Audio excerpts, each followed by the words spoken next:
Hey. Hey, Yeah. how are you doing? I'm good. How you doing? Yes. Yeah, mommy, there, mommy.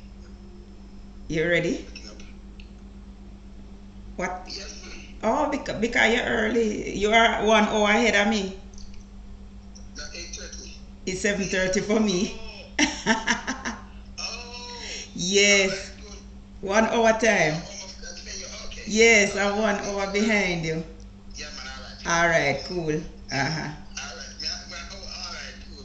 Yeah, Yeah, man, all man. right. All right.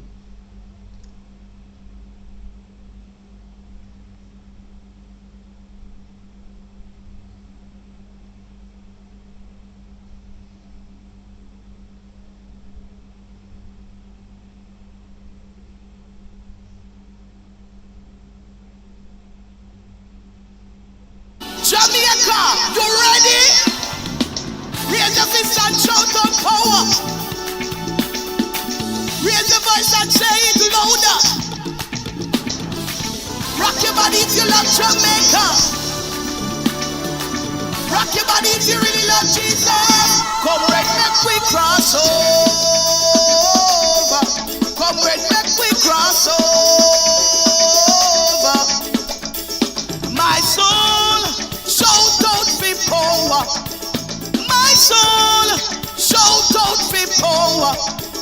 My soul, shout out for power. When we cross over, come red, make we cross Good night, good over. night, good Come night, red, make we everybody. cross over.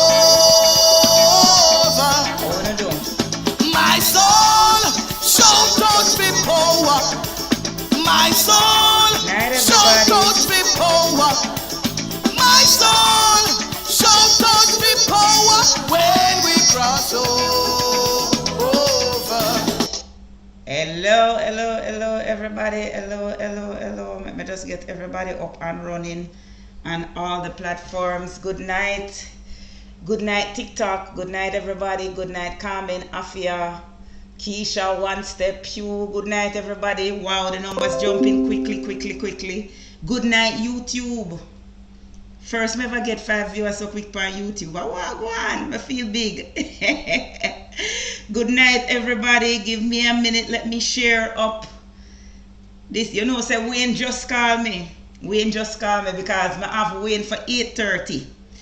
But in Wayne's head, it's 7:30. It's 8:30 out here to him. Don't realize that he's 1 hour ahead. So Wayne really previous. So in 1 hour time, we know that Wayne Lonesome is up and running, ready to talk to us about that protest in the diaspora today. So on the come on board, share up the live, share it up. How are you doing though? How is everybody? How have you all been? How is the Friday? Let me change this. And then we go into, but I know me and my bad head, so we soon flip the screen. All right, so we have quite a few things to talk about. I am trying to share up as we go along. On the share up for me, we're about to start. Tonight is a very busy night. Let me just say, tonight is a very busy night. So let me share it now on. Maybe going to some shares while the numbers grow, you know. Go and share it up for me. Live on. Maybe I share up the link. Alright. This is somebody that asked me for link. Alright. You know, so I'm not very good at multitasking, right? So once me talk, me can talk to you and share the link the same time. So just give me a minute, let me share it up to the comrades so that we can get the people on. All right, we're ready now. Hey Tara, I see. Listen, yesterday I did not go live, so I did not get to tell my engine oil happy birthday. Happy birthday, engine oil. She know why I call her the engine oil. Happy birthday, engine oil. Happy belated birthday. I know you had a fabulous day because guess what? None of we never call her. Cause she said all she wants is that none of us call her. So I made it a point of duty not to call my darling engine oil. I hope you had a great day, baby. Everybody, I want to do. Today is going to be one of those shows. It's gonna be long, but we have 2 guests tonight because there's a lot of issues. We could have had more, but me don't want to pack up the show too much. So we have 2 guests tonight. First, we're gonna talk to Wayne Lonesome. And we're going to talk to Wayne Lonesome about the Diaspora protests. It's a series of Diaspora protests. And share up the link now, share it up all over. And we're also going to talk to Dr. Simpson, the PNP caretaker for Northeast St. Anne, because a lot is happening down there. Comrades, remember Wednesday night, our last show, we spoke to Comrade Alun Asamba. Remember what we spoke to her about? Remember she brought up how Portia Simpson Miller and herself did so much to get the craft vendors included into the whole tourism plan. Well, right now the craft vendors, them under attack. Them under attack, comrades, them under attack. But you see, there is something that we want to talk about first and foremost. The first thing we want to talk about, let me just scroll. I have my Dr. Det fly out here, so alright, we're going to talk about Dr. Det now. The first thing we want to talk about is Dr. Det. So Dr. Det had the audacity to go on the people them radio today. He was on RGR today, and he said he had no regrets about the decisions he made during COVID. No regrets. That's what his words are, his exact words. I listened to the 5 o'clock news. I'm looking for it on this. Okay, here we go. There we go. Boy. Well, no, I don't think I did upload it on TikTok. But the people on YouTube can see the graphic. You know, he says he has no regrets. One thing with these labor rights is that they have no empathy. Good night, everybody. Good night. Good night, all of you. They lack empathy. You know, wrong and strong. Yeah, him wrong and strong. So with everything that is happening, where thousands of Jamaican people took this thing either voluntarily. Welcome Sean Cole from Texas. Welcome everybody. Remember to tap up the screen, share up the video, YouTube, like the video. You know the drill, right? Because if you don't do it, what we am. Welcome Rick and Jermaine and Janet from over on YouTube. You need this to see the IC report that Mystic Sensation is showing. Alright, may we get it. You know, so it's just a matter of time before me get it. But we have a raft of things to talk about here. But imagine now, Jamaicans took this thing. Most Jamaicans took AstraZeneca. Most. There is no 2 ways about it. Because that is the one them dump on us when nobody else never want it. Remember, USA said them never want AstraZeneca. Remember, Canada said them never want it. Them started and realized there's something wrong with it.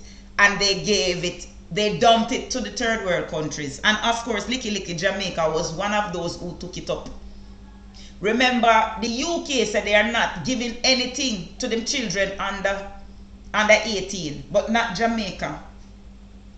So what happened now? See, somebody say took lie. It's not just lie, anyway. We could not get into the lives lost. But let us get into the fact that this man shows no compassion. We no wonder why I call him Dr. Death. Alright.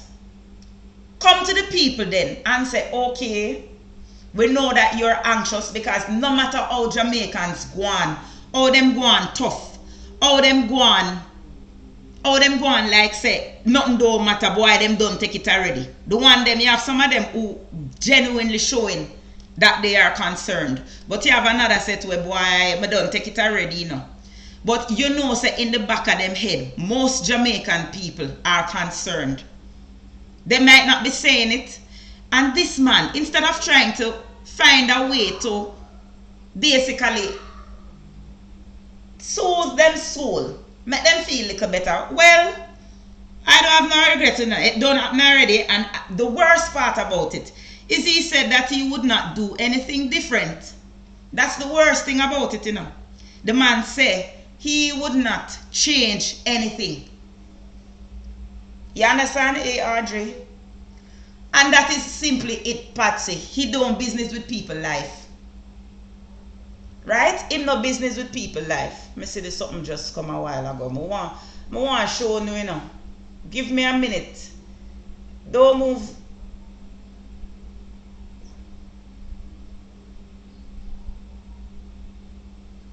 Alright, I want to show you. I want to show you. And you see because I want to show you. I want to show you the graphic. There we go. After I make the bossy graphic, I have to show you. See it there. I make that, you know. Oh, see me I go on with myself. Dr. Det says he has no regrets about coercing thousands of Jamaicans to take the poison drug. You know, say from me call it poison drug, you know, say what go on chungy, you know, say me make it. Yeah, but what I'm saying is this. Show a little compassion because people find a way to relieve people anxiety.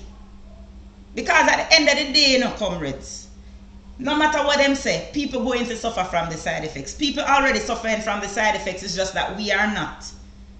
We not record it. There is no concerted effort to find these people who are suffering the side effects. A lot of people have died. We don't know if it's from it or not. But I am sure some of them who have passed is from it. But we are not making a concerted effort to find these people. We're not making a concerted effort to say, okay, you know, this could be possible. So that we could even go back to these people. It's like people life don't matter. People health don't matter. And that's the bottom line. You understand? That's what it boils down to, you know. He is showing scant regard for the plight of the people. You know, that me can't deal with him when me telling you, say, this man, him wicked. Him is a Satan. Him wicked. Alright. So, now, somebody, one of my friends, them sent me something not too long ago in a comrades where we want to talk about now.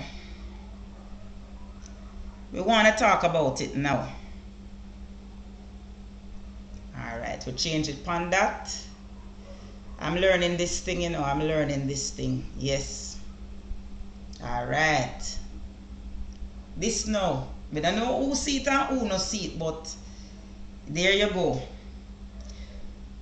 So mouth, teeth and tongue say that Juliet, you know, say them carry the Kintyre box Ghana court, right? Election court, petition court. Me ear say it was not heard. Yes, mouth, teeth and tongue. The people of North Team either. Yes, Sean, we know that. I hear it is being sorted out. So this person now posts up this, so the judge didn't hear their nonsense today about the Kintyre seat. So apparently they tried to have it aired, but it wasn't aired. I don't know. Some may get it, some may sell it. I don't know, right? All I can tell you is what is being said. And I'm just quickly running through the things them where we hear being said. You understand? But I'm sure more of this is going to come out, comrades. You understand? As the person said, we have to wonder why them want why them want KSAMC so bad. I could have was about KSAC. Why them want it so badly. Anyway, we're moving on now. So I was listening to the 5 o'clock news. I was listening to the 5 o'clock news. and I heard something. And it perturbed my brain because I did not know that this issue was happening. Most of you would have known, say, Comrade Rohan Brian, who we affectionately call Washi, passed away last week. His 9-night was this week, and we see the dirty demon, them bomb rush the man thing, disrespect the man people, go on like they basically trying to campaign at the man 9-night. But I heard something on the radio today that scared me. You know, the headline on the radio stated that questions are being asked about how his case was managed. The fact that he needed an ambulance to be transferred. He needed an ambulance to be transferred to Kingston and no ambulance was available for him. It's just yesterday we were discussing this ambulance issue, you know, with Aldar's press release in our WhatsApp group. But this, what they are saying is that he was very sick and at the hospital, needed to be transferred and could not be transferred. In the end, they had to use a private vehicle to transfer him, and he succumbed to his illness because there were no ambulances. The ambulances were sent. The 2 ambulances that the hospital have were sent out. And I heard this hypocrite Michael McLeod, who is the deputy mayor and also the chairman of the Princess Margaret Hospital, sounding like a simpering idiot. This is the same Michael McLeod we claim say the night when them win. Yes, the Colonel saying is him own private car. Yes. Now the same Michael McLeod we claim when them win, say them putting everybody out of the Morant Bay market. This is the same Michael McLeod who is the chairman of Princess Margaret, the one we can't talk properly. Where is the chairman of Princess Margaret Hospital? Are you going to tell me that while his colleague, because no matter if you are a PNP or a Labourite, is your colleague in the parish council, is your colleague in the municipal corporation we're talking about here now, and you are gonna tell me, say, just because him is not on the same political side as you're not going to do everything in your power to go and ensure, say, he gets the kind of care that he needs in a timely manner, comrades? I saw them people are wicked and heartless. You're going to tell me, say, for over 2 days, you couldn't ensure, say, Comrade Brian get an ambulance to take him to where he needs so that him don't succumb to him injury, and then the whole are going to turn up at the man 9-night like one bag of demon. Of course it was a plan. They deliberately caused the demise of this man, and now all of them there buck shuffling, if and butting and supposing. Them just wicked. Them want the man to pass on so that them can get a by-election in the seat and get the division. That was what they wanted. So now the man pass on, I hope the seat can meam. Because that is what they wanted. And it is a crying shame because me know this man personally and him never stay so. Him is one of the one them we always hug up about PNP and Labour, right? Washi. And it's always those, you know, good evening Randy, it's always the ones who are not tribal they target. I bet you say them wouldn't target Ryan Williams, I bet you. It's the one them we always extend them arms to them always target. It is sad. God know it's sad. Rest in peace, ya Washi. You never deserve this, boy. That is all me know. Right? Never, never, never deserve it. But, you know, comrades, labor rights are true to form. Labor rights, true to form. And them relish victimizing comrades. I feel them think that. Them like to victimize. When you look at them, comrades, on the various platforms. It is their thing to victimize people. You know, this is something that we started hearing about happening yesterday. And you know, it is so ironic because when Comrade Asamba was on our program, we spoke about the craft market and the vendors in the craft market and how much Comrade Portia Simpson Miller and herself advocated for the vendors to be included in the tourism master plan. And I remember the conversation, comrades. By the way, Comrade Asamba will be returning. Hi, Billy. Comrade Asamba will be returning on Wednesday to finish the conversation because the conversation never done and we need to finish that conversation. Right? But, you know, comrades, there is something that I want you to listen to. Why, but make sure we'll get it out tonight, you know. Me I know tonight, I'm well prepared. Listen, let me tell you something, I go hard, you know. Watch ya, Bluetooth box phone, you know. When you can't talk to me, you know. This is because normally I have to hold the phone so that when you can't hear me, well prepared for you today. Watch me, I know. Come out strong.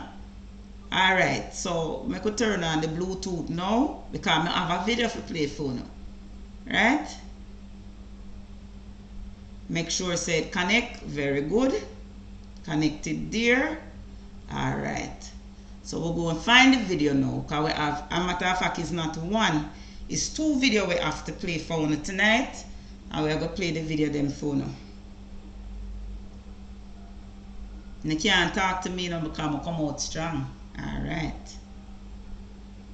Alright. See it here now? And there was an uproar in Oteria St. Anne today as vendors aired their development companies' handling of their licenses. This is not the first time they've made their concerns public, and feeling unheard, they've resorted to other means of getting their message across. Here's Trisha Gay Kelly again with this story. Controversy now lingers over the Ocheria's craft market in St. Anne, where frustrated vendors joined Thursday morning to highlight what they describe as a breach of their contract. Usually for the tourism products development company TPDCO to grant a vendor his or her license, an application form along with additional documents are the only requirements. But when some aspiring vendors visited the office to get this done, they were referred to the Urban Development Corporation, UDC, for another contract that they say did not suit their desires. They say an outdated document was the only thing given to them in February of this year. If you look at it, it is dated January 2022 for us to sign a 3-year document that ends December 31st of this year. I'm saying to UDC again, you are in breach. The vendors must sign the contract with UDC for their licenses to be renewed, but they have refused to do so. But what has enraged the vendors even more is the authorities' additional requirements from them with little to nothing in return. President of the Ocheria's Craft Market Association, Masana Martin, says her workers are not satisfied with their work environment. Daily, they complain about shops being leaking when rain falls. Can you imagine? You have to put tarpaulin inside of your shop to cover your goods. Now, these are the things that are getting us disgruntled. You are lacking to do your duty, but yet still you're coming to give orders, rules, and regulations. Can't work! But without their licenses, the vendors cannot sell on the port, which means their livelihoods are at stake. And like the vendors, MP candidate for Northeast St. Anne, Dr. Ryan Simpson, is inviting the government to sit with the vendors and settle not only the licensing issue, but the entire matter. We're calling upon the relevant authorities to present to the markets a plan of action for a comprehensive assessment sabotage and improvement program to be undertaken at the various craft markets. This plan should include tasks to be addressed, milestones and targeted dates for beginning and completion of the beautification and upgrade of the craft market. All right, comrades. So when you hear that, right? So what the vendors are saying is that they came, right? Then get one new piece of paper, them ready for sign them new contract. The people them send them go UDC. Give them outdated contract. Right? What they're trying to do is to squeeze them out of the tourism master plan, comrades. That is what they're trying to do. Squeeze them out of the master plan. Because why? I'm telling you all the time, labor rights are wicked. But it doesn't stop there. If that were it alone, it would have bad and not so bad, no, comrades. But it gets worse than that. Believe me when I tell you say it gets worse than that. Wanna listen to this now. Listen to this.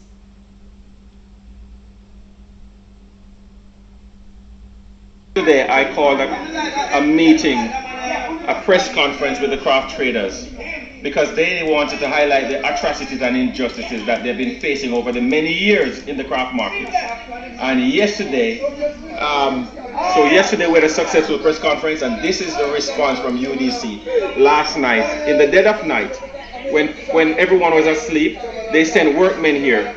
The craft market has no electricity, so I got a video last night where the men came and worked in darkness last night to dig up all the trenches in front of all of the shops.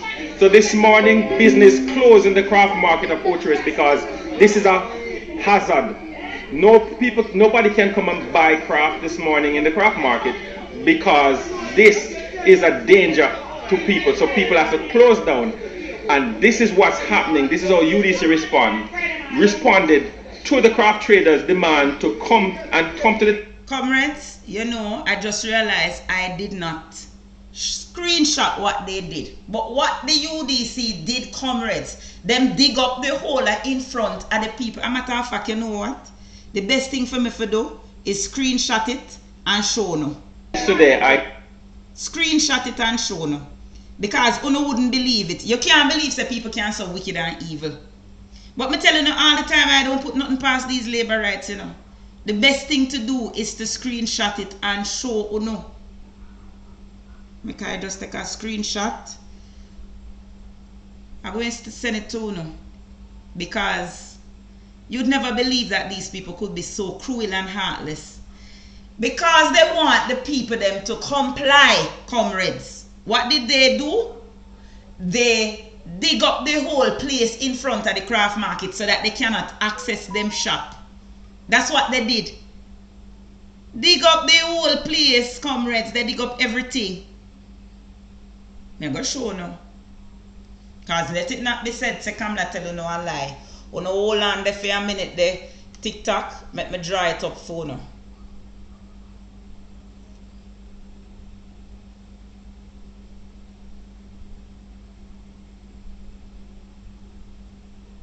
Make I draw it up for you.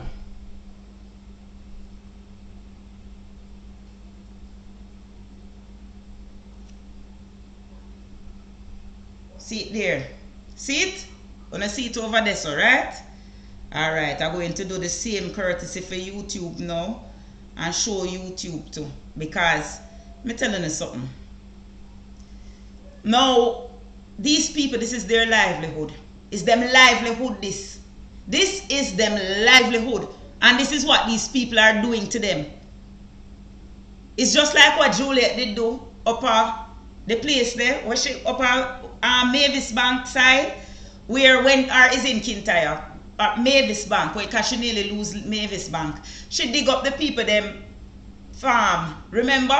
Say she put in football field where the people them have them crops planted, them livelihood. That's what Juliet did. This is the same thing. They are victimizing the people, right? Them have victimized the people. Let me try bring it up over YouTube to say YouTube don't feel left it out and them can see it. I never see nothing wicked, so God no.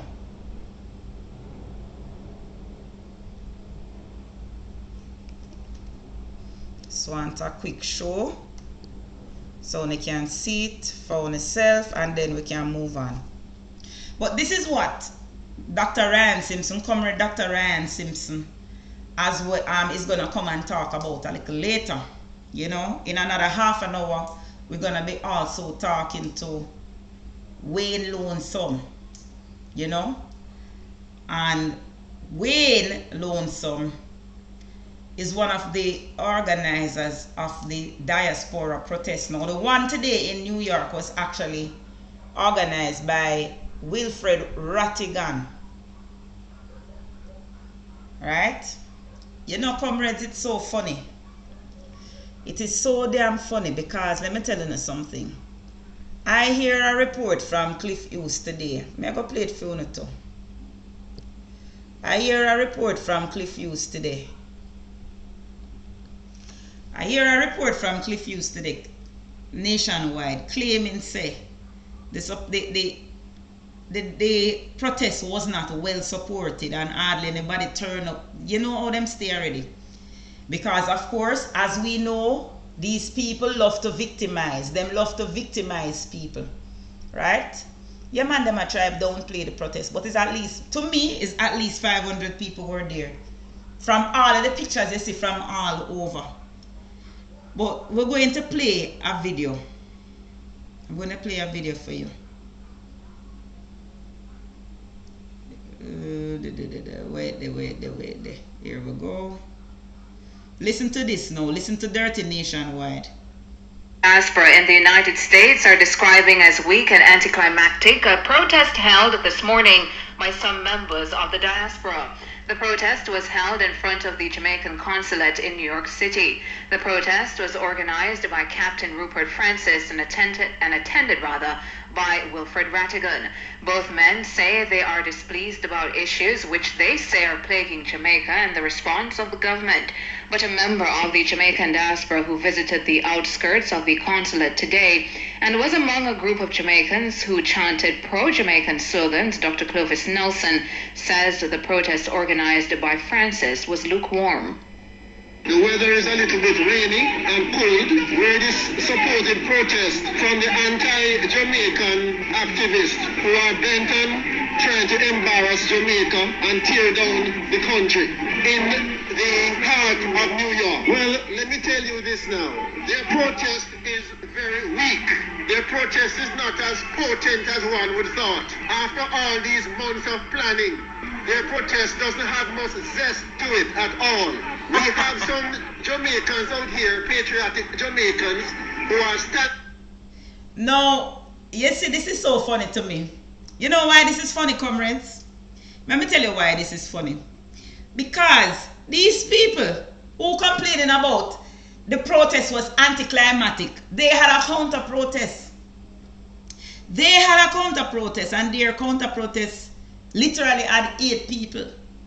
And I am kidding you not. May I go find the picture? And may I go say, no, say me have to find the picture. And may I have to send it to you. Right? I have to send the picture to you because me like back up 8 people. 1, 2, 3, 4, 5, 6, 7, 8. 8 people. Right? 8 people they counter protest had. And yet they had the audacity to talk about, is anti-Jamaican and it was anti-climatic. First and foremost, comrades, it's not Rupert Francis planned the protest. It was Wilfred Rattigan. Wilfred Rattigan. It's a whole syndicate of it, and they're running the protest like a round robin thing. Depending on where it is who is the organizer. Right? So the first one that was held in, and you see them not even think, you know, because the first one that was held in Miami, in Florida, probably about 3 months or so ago, that one was organized by Mr. Francis. That one had about 30 people there. The first one had about 30 people there. But this one now, have between 300 and 500 people, because at one point the crowd looked like about 500 to me. So what does that tell you, comrades? What does that tell you? It tells you that it grow in number exponentially. That is what it tells you. It grow in number exponentially. When you think a joke, me a joke. See the people them there in them protests. See them there, on count them. That is the counter protest. That is the counter protest. What them there talking about. So them with them 8, 9 people laughing after. laughing after 500 people about anticlimactic. But this just goes to show you, no mic, no music, nobody never business with them, and it was in the rain. So you know, if rain wasn't falling, comrades, more people would have been there. Yes, I spoke to Wayne. Wayne is gonna come on soon. Wayne says that the next one will be in DC in June, and then he's gonna have one in Toronto, and then it is going to go to the UK, and then they're gonna go back to Florida. Me know, so me have to go catch some of them, you know. Me have to go catch some of them. I might try go catch a DC one. Right? Yes, Tatlin, Missy say yes, it's over. It was, I'm telling you, because when you look at the pictures and the videos from all the different angles, you can see that is a lot of people were there. So them can say anything they want to say. Right? They can say anything they want to say. Because that don't make no sense to me. But you see, these people, when they don't get to push their own narrative, this is what they do. When they don't get to push their own narrative, okay, I remove this now because you know we're going. We have things to talk about. We're going to preach now. Comrades, it's preaching time. Preaching time, you know. Preaching time. It's time to preach. Nightly sermon time. By the time we don't preach the nightly sermon now, it's time for Mr. Wayne Lonesome Brown to come. So make I take out the verse that we're going to read today, because this is a very important lesson, you know, comrades. In the meantime, go and share up the live. Make we get the numbers up and running. We're not ready now. So the sermon is taken from the book of Right Mango, chapter 1, verse 5. Therefore, comrades, it is our duty to unite in one accord to resist the tyranny of the JLP. You see, the things that we just spoke about, they are examples of the tyranny of the JLP, the tyranny. When you dig up the place where the craft vendor them need to work, that is an example of tyranny, comrades. When you prevent a government official in need of health care from getting that health care because of lack of something like an ambulance, when you have ambulances available that you can transport him to get life-saving treatment, that is tyranny, comrades. That is tyranny. When you try to prevent Jamaicans, when you try to prevent Jamaicans from exercising them don't even live here, exercising their rights to protest by discrediting them and trying to bully them and calling them all sorts of names, that is tyranny, comrades. That is tyranny. That is tyranny. That is what it is. You following me? Wait a second here now. I'm not done yet, you know, but me try to walk on over YouTube. YouTube, we not good. We not finished the verse yet. Comrades, unite using people power to resist, to rescue our country from the depths of despair created by the demons in government. So make I repeat the entire verse now. Therefore, comrades, it is our duty to unite in one accord to resist the tyranny of the JLP. Comrades, unite using people power to rescue our country from the depths of despair created by the demons in the government. A lot of Jamaicans are in despair right now. Yes, Twitch, you need to come in on my box, you know, because you need to talk and tell the people them exactly. When we're done, talk to the guests. May go bring in at the box so that we can talk about, because I know that I think you were there. Talk about the fact that the people, what was done there to victimize the people them. I'll take down them tent. I understand that it was raining there. everything to prevent the people from doing them, from protesting. It's not even constitution, because they are no longer governed by the Jamaican constitution over there. So they must basically abide by the US laws, because that's where them is. And friendly, I'm if I tell you, them are go get it. Them go and get it, you see? Them go and get it, them go and get it, them go and get it. It's a disgusting set of people, man. But comrades, you know, one, I've spoken to several people. I've spoken to several people who are a part of, were participated in this diaspora protest, or are participating in it. And all of them said the same thing.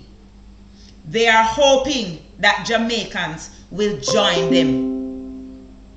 They are hoping that Jamaicans will join them in protesting against the government. So let me ask you this now. When are we going to have ours? Because the Jamaican, them overseas come out, you know. Them come out. They are doing everything they can for us. Because they don't live here, no. They could easily turn their backs and say, "Cho, we don't left this already, you know, we no business with them again." Make them do what they want to do. If they want to live under the wickedness that is Andrew Holness and JLP, that is for them problem. But no, these people are bringing attention to our plight daily. So when are we going to help ourselves? Help them helping us. When are we going to help them to help us? That is it, Patsy. But when it is organized, the people need to come out. We need to join forces. They said something also, this is bigger than politics. A lot of them are not politically motivated. This lie that is comrades that doing this, we need to mash down that lie. Because a lot of these people have no interest in politics at all. They just recognize that we are under tyranny, comrades. We're under tyranny. Now, let me ask you this. You ever see anything like this before? Where the members of the diaspora are going to protest against a government? No, man, we have to do something about it. It can't go so. It can't go so. We can't do this. We can't do this with them, comrades. So therefore, we have to unite. How is it, comrades, that we are going to push the unity? Not just among comrades, but among people on a whole. How is it that we are going to advocate for unity among the people on a whole? And I understand? Because right now we know. I don't know. It is crazy. It is crazy. It is crazy. And we need to do something about it, because things can't continue like this. We can't continue like this. We can't continue like this. But I see that you're saying that exactly, Patsy. Never. We never see this yet. We have never seen this before. This is foolishness. A foolishness this are going. Right? But at the end of the day, we have to work together to make it different. We have to work together to make it better. We can't continue like this. That is it, comrade, for life. Deliverance must come in. It must come. One day, one way. It must come. It must come. We can't do this with them. You understand? So we have approximately 15 minutes left to Wayne Lonesome. But we need somebody for... There is something else I want to mention briefly. I never do no graphic for it, but I think that I see it in the media. And it is about the constitutional reform process. Like I change back this thing. I'm just gonna briefly mention it.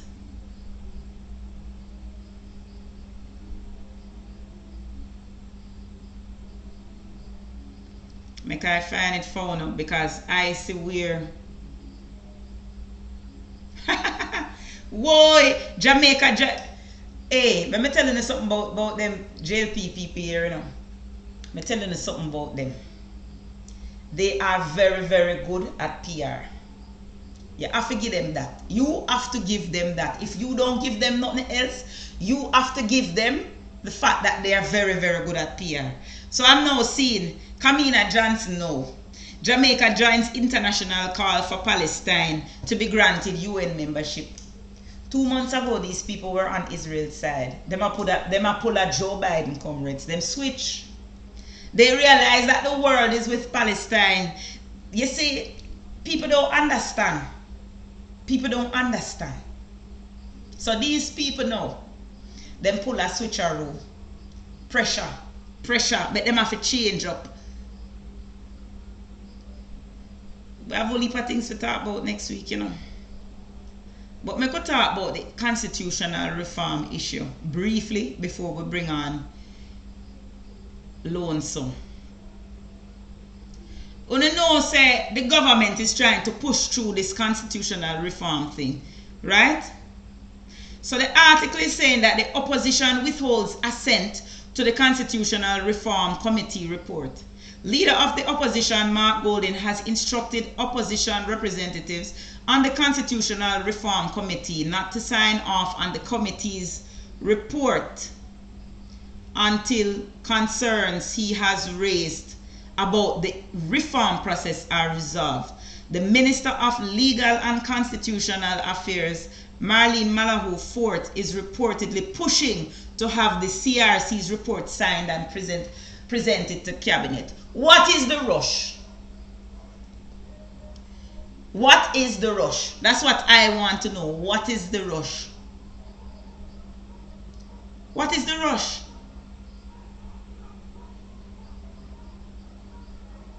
That me want to know. This is the constitution that these people want to change, comrades. This is not no play thing. This is the constitution. But let me tell you something. They want to be tinker with the constitution because they want to put in whatever they want to put in before election. Their aim is to get the constitutional reform process completed before the general election so that it can benefit them. It cannot happen to it. It cannot happen. It cannot happen. It legally cannot happen. And to me, it look like, say, we're going to head back to court with them again. We are going to head back to court again. So Marlene, no, she sent out a response. Minister of Legal and Constitutional Affairs, Marlene Malahou Fort, says it is regrettable that opposition leader Mark Golding has instructed opposition representatives on the Constitutional Reform Committee not to sign off on the committee's report until concerns he has raised about the reform process are resolved. So if him have concerns now, when the answer, work with me now. Isn't it the best thing to resolve the concerns, comrades? That is it, brat. Them ready.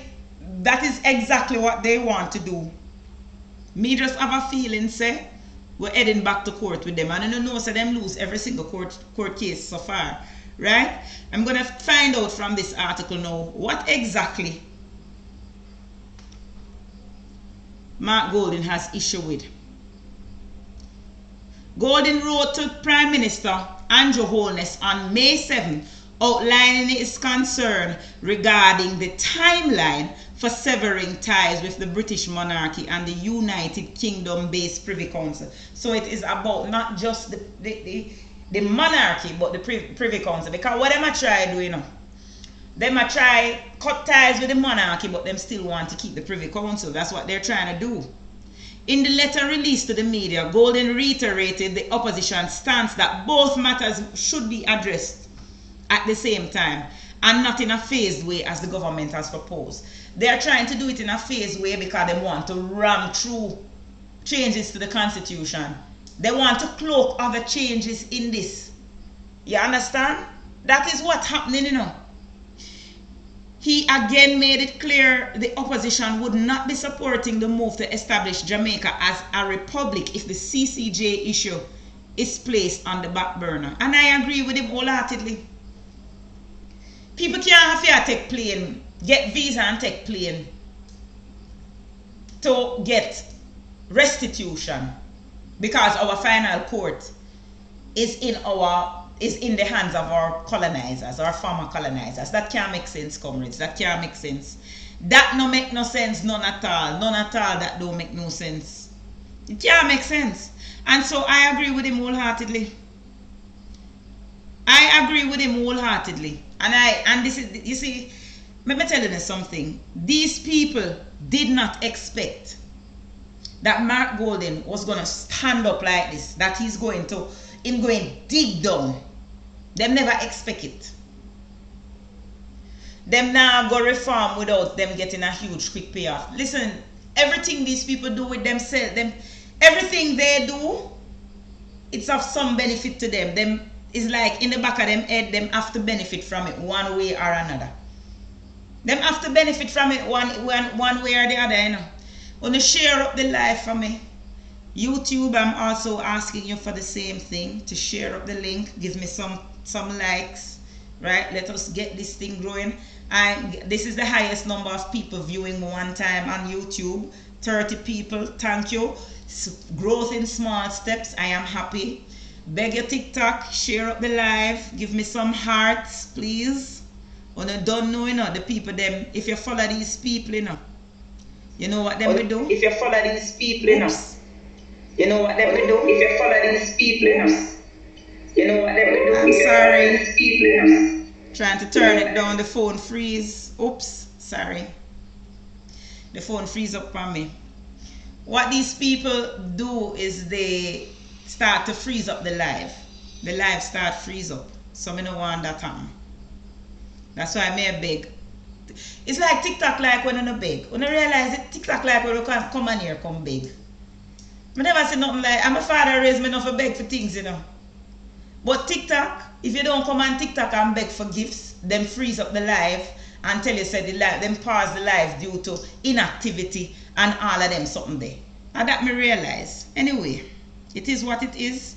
Me have to beg to do this so that the live don't freeze. Alright?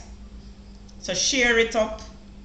Tap up the screen. Any way you can assist me in preventing it from freezing up, we do that. Yes, you see Mrs. Escobar, the inactivity is true. If you stay on it and nobody likes or nobody don't send you a gift or anything, them send you something where you have, you know, the capture, and then y'all do the capture 2-3 times and it now go through. Right? Because them want people, you have to beg people to send you taps and roses and all of these things before them free up. Andrew is a member of the Privy Council. Not technically, he's not. Alright. I understand what he's saying, Cardo Mike.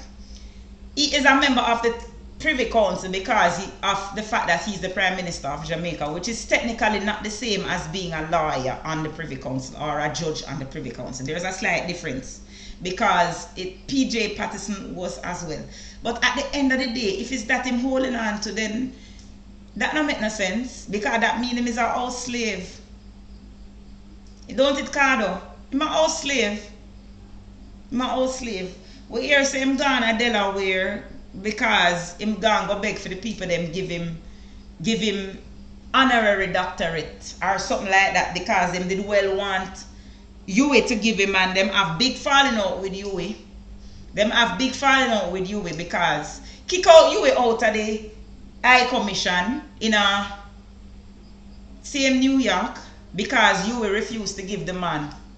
Yes, them beg. No, but nobody should be begging for an honorary doctorate. The people them supposed to just call you and say, we believe that your work has been so good that we're gonna give you. So why is it that he's begging? Why is it people are asking for this on his behalf? That is so ghetto.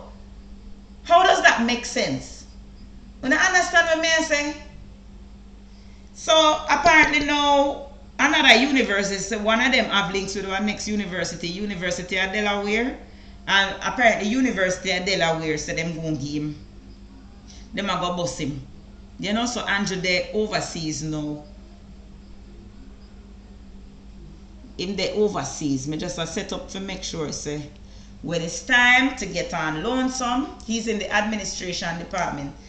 Let me tell you something. Nobody should be asking anybody to give them an honorary degree. Nobody.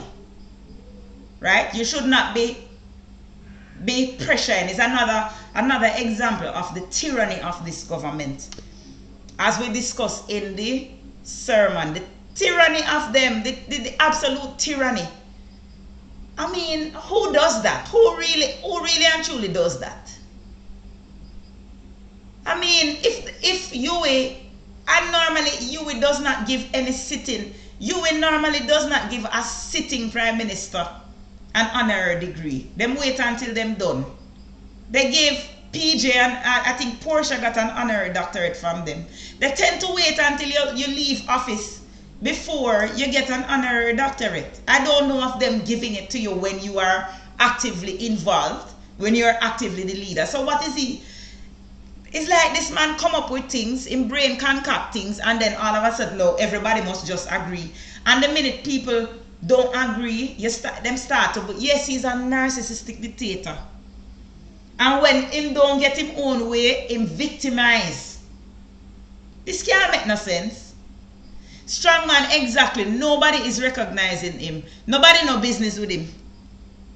Not a soul big business with him. You understand? And that is the problem. Because him want him own way, nobody don't care. Literally nobody cares about Andrew or what Andrew has to say. It's sad though. It is very sad. Not a soul big. Here I go again. Every minute me touch something I'm not supposed to touch. Me soon get used to it. Him on the begging list is not even just about begging. It's just about being so tacky. It's like being so tacky. Him have no income. I don't know. Something wrong with him. Anyway, 3 minutes to Lonesome. We want to talk about, as me say, the diaspora protests and Cliff Hughes and him lies. They didn't give it to Siaga, but they gave him a fellowship. The bottom line is, exactly, Brat, it's classless. The bottom line is, whatever they are giving him go and get it when him come out. It's so them say, them stay, them wait, them no normally want to get mixed up in the politics. So them no matter which side, either whether it's PNP or JP, they tend to avoid the drama. So what they tend to do is wait until him demit office, and then them appoint them give him whatever honor. And the thing about it is nobody said he wouldn't get it. It's just that he wants it now. Him want it now. Is his way or the highway. Yeah man, we're gonna bring on Lonesome now. I did on him program earlier, listen to him. But I'm going to call him right now. Make I disconnect this thing briefly first. Yeah, my son a shout. Jesus. I say when them pick me, I play the video game, you see.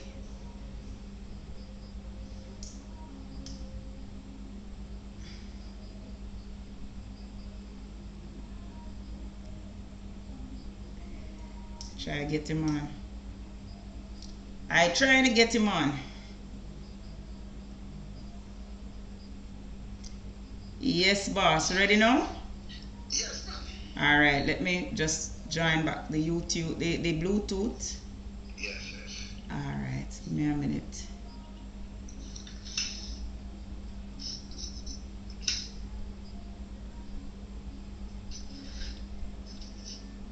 Alright, ready? You hearing me now? But me not hear it through the Bluetooth. Give me a minute. Let me try again. It's connected.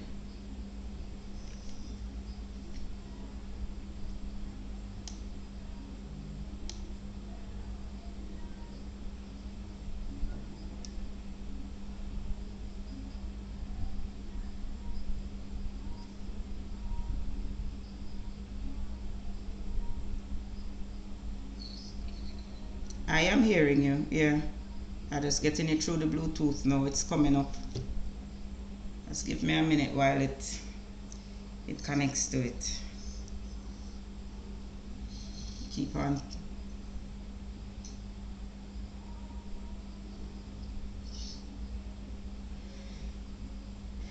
It now give me the option to connect. After me buy my little fancy Bluetooth, it now give me the option to connect through the Bluetooth. What a audacity. And at this me buy this something for you know. I bought it for exactly this. I know this something won't connect. Anyway, we just have to go and talk with the speaker. Alright, so welcome to the show. The great Wayne Lonesome. The man in the wilderness. That's it, that is it. Can't afraid. Definitely. So this diaspora protest now, talk to me about it, because it's not just one protest, it's a series of protests. No, many protests. But many more to come. Yes. Alright, so we don't like, alright, you know, the diaspora, we don't like what country, the aim what the government take, you know, for the country, they might run it over principle. Yeah.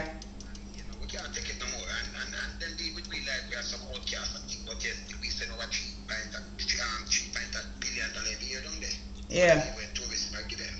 And they know that, you know, Ratty, you remember me the draw, but the commissioner, the past commissioner, you remember me the trial last week, because them for move him, you know. Right. The farmer commissioner. The farmer commissioner, Google Kaga. Yes. And then put one name, Google 2. So it's from Google 1 to Google 2. Yeah, Google 2. Like let them get spit out in a 2. Oh, 2. Yeah, Google 2. Yes.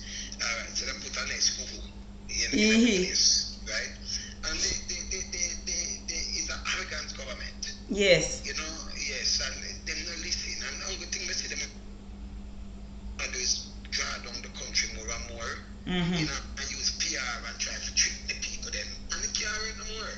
So when we come up with this, you know, alright, so we have Dr. Francis, you know, right. Keep the one down in Florida. And that one today was Ratigan, the one that arranged by Ratigan, because we had some radio station attack, some propaganda radio attack, say he's Dr. this and Dr. Francis. No, we have one coming up next month in Washington. That's Earth Tea.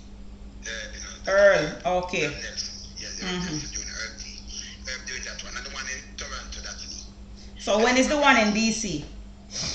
That is next month. Next month. We do, yeah, by tonal, maybe Sunday. You're going to hear the date, because you might go through some bookings. I think the one in Toronto, do it. Yeah. I can tell you with that one, that you know, so I arrange that. Yeah. You know, we're going harder to, you know, so I can't tell you one is we're going harder. I mean, we have a lot of clippings with the foolishness and the empty promises and all kind of things, and how Jamaica stay with the hospital and the roads and the bridge where them not fixed, them not try and how them are angry the people, them come right back. Believe me, we have project already. We talked to Chris already. We have 2, so we're going to put that on the project. We're going to put out the big thing with that. So come in and I know we over here by the way, you know. So yeah, man, I know. We're open it first. We're open it first with when the Prime Minister said we hold them accountable. Now is a Prime Minister we elect, so I heard that on your show today. I tuned into your show and I heard you playing that video. It's a very interesting video, you know. I'm going to beg you send it to me, because I'm going to post it up all over. So when we're done talk, you just send me in the WhatsApp. Let me just send it out a road with it. Because people need to see what I was saying when he wasn't in power. Right. So, yes, and then the next one I tell us, if he does all well think in Jamaica, yeah, told him to emerge. After 8 years, all we see, you know, the guy them get rich and everything and all kind of things, but them stepping up poor people neck. That's and it. Wealthy nation is a wealthy nation, and we have a hospital with Christopher Tufton, now just like the posing like, I don't know, man just tell you some things and eat right and do all kind of things, but you still when you... Dr. Death, man, Dr. Death. Dr. Death. When you go to the hospital, that's it. You're gone. Yeah. You go in there for cut a toenail and you end up in a body bag. And that's That is the truth, the absolute truth, the absolute. All baby were born healthy, don't come out in body bag too. All baby were born healthy, come out in body bag too. You understand? So when we talk to them and them go like this, I say, okay, so them feel so we have power. You know when I thrown, you know, one time if I back in the years when we used to them on them radio and them TV and think them could have Muslim, them can't do it again. Exactly. You understand? Them cannot do that again. And now we are holding them to account. You know who them start blame now? What we not talk to? Mark Olin. But Mark Olin have to do what we are doing. No, because they have to find a way to politicize it. They have to find a way to politicize it, you know. Because that is how they try to destroy your credibility by saying that, oh, you is a PNP. You see? But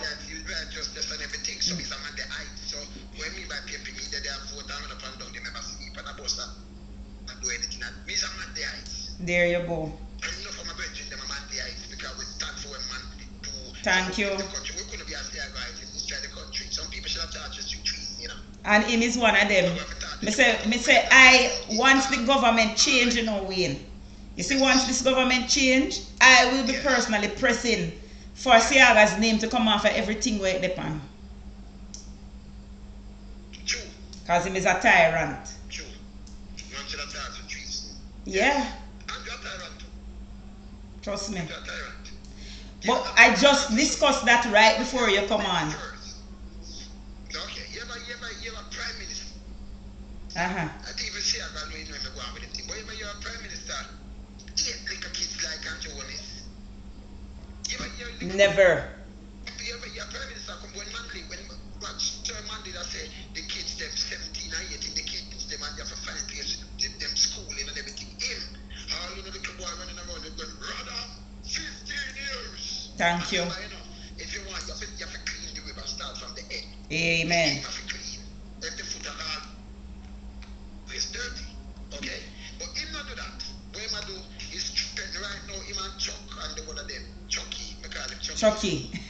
Chucky.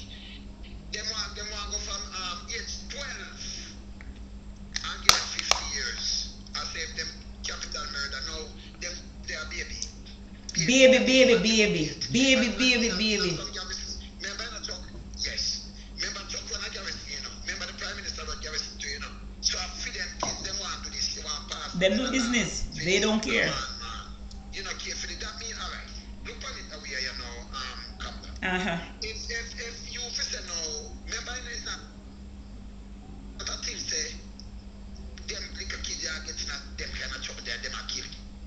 Why that change the law? Remember the court have its own thing already are going on. Why them insist to put it in a law that mandatory you go spend 50 years as a 12-year-old? Can't write the nothing. Can't do nothing, your brain don't even develop. That means Andrew take the kid, they come like the green. He hate kids. Him no want them have no Christmas, not at all. Him want him hate kids. Because that are the aim. This government hate kids and them hate old people too. Yeah. You understand? They hate people, you know, they want to pretend and use them. And that's the truth. Absolutely. So we now advocate for something different. We have to stand up and we are telling them what we are doing. Now them start the PMP. Oh, if you blame the PMP, but we not talk to the PMP. But the PNP, that's the thing about it. I don't see where the PNP help you in the organization of this at all. You understand? But so and like you say PMP in this, but this is all mistake, you know. They must forget somebody for blame. Exactly. Yes. But question now. People must be buying that, yes. Exactly. Oh, in your opinion now, because we hear a lot of rumors by Big Mama now about today's protest and how it flopped. Big Mama idiot and flop, man. Thank you. Big Mama, you know. If I'm one and two of them, Big Mama incubator. Big Mama, remember, you know, Big Mama shoot up when they show them, you know. Yeah. Tell lie, you know. You understand? Yeah. After the car with them, some man they drive and shoot up, and no police to charge them for public disturb, you know. Thank you. It couldn't happen like that. They couldn't stay out and shoot a wing at them. You know, the bullet not do window like that, you know. Gas. Them take with the idiot. You know. So them start bullet flying and take it out Mm-hmm. And I show some foolish. You notice that them come and fight about the JCF full of too much politician to the big boys them up there. And you Yep. fix Bailey. Fix Bailey. If you are the Prime Minister, you will not go prison. These are the things that we are talking about. And that's why they have the demonstration and everything, I know. Yep. If you were the Prime Minister, you was a Prime Minister lawyer will help him get some gain when you look right. When you know right. And man, they in your house, you not nobody not a president, you're background, you not go prison. You too big for go prison. You understand? Patrick Bailey are one. If you do that, you was an advisor like Real Green for the Prime Minister 5 years now and you not have no trial and nothing, you're not gonna prison yet. Them a look way for let him go. Thank you. If you're the Prime Minister and you move like SSL boss and them thing there, the Prime Minister just goes to him, that name, you know, straight in them to get charged. Amen. Yeah? Them not charge him. What them do? Them never talk to the oligarch. Them never talk to them. Them catch this woman and use her as scape. Yep. Can a scapegoat go too big a scape ant? Escape ant. Me are one of the only ones. Scape ant. Come on, that's scape ant. Me are one of the only ones that say, listen, me never put up this woman and follow her because it's a set up. The woman talk, you know. I remember. Make she talk again. Okay. Okay. I remember from day one you have been saying it. Good. Good.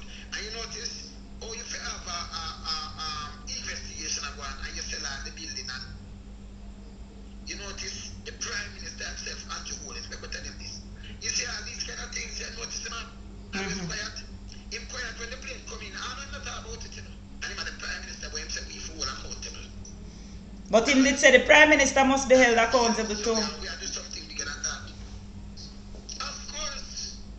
So, if we have said, once I make them, normally the Prime Minister must be held accountable. Exactly. You understand? But for when I'm accountable, they must be held accountable. Exactly that. That's him saying, so we are do exactly what him say. Me are help him, me are help him to make the place better. Now them start blame Mark Golding. And PMP. Poor Mark. Hey, sir. We not talk to Mark, we not talk to the PMP with us. And by the way, him send out 8 JLP and next one. We see it.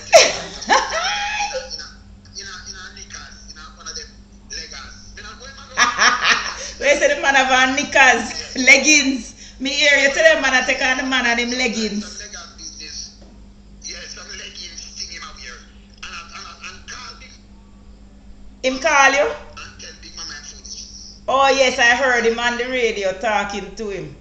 And I talk. No, but the thing about it is him himself there talking about hardly anybody at the protest. But yet when me look on film side, me see me count 8 people. 8, exactly. Yeah, man, I have a picture. I am projecting the picture of that on the screen now as we speak. The 8 people. Yes, man. And that 8 them counted. And this I went tell Big Mama. Big Mama is a goddamn disgrace. If you go away. No, but him is another idiot because him should have checked. Him is another idiot because him should have checked himself. Instead of make them tell him foolishness. Can you imagine now, you have run something live and you have some minions and you want to change the thing because we know this is a propaganda machine. And the guy just call you, say, okay, him not pan out, can we pan out and get him in? So I like we hide part-time code from one thing to the other. Yes. I'm in Lagos. We don't know where I'm going. Well, in the near the streets, I'm good. We know the street where I'm near. I'm good. Yes, I'm in there. I'm good. I'm great. Hey. So make him look foolishness and them I run with that and I put it up. And no, so we go live and thousands of And people watching the live can see that he's talking foolishness, so him just embarrass himself. And them embarrass them and then him come with a PMP thing because them remember we are talking about patriotic, but if the black card with them come with all the thing with them come with us say what we are saying. I realize that him basic. You see them don't even think. What was on his placard? Can you have it? What was on his placard? Them are talking patriotic and about Jamaica and some other different thing, but at the same thing that we are talking about.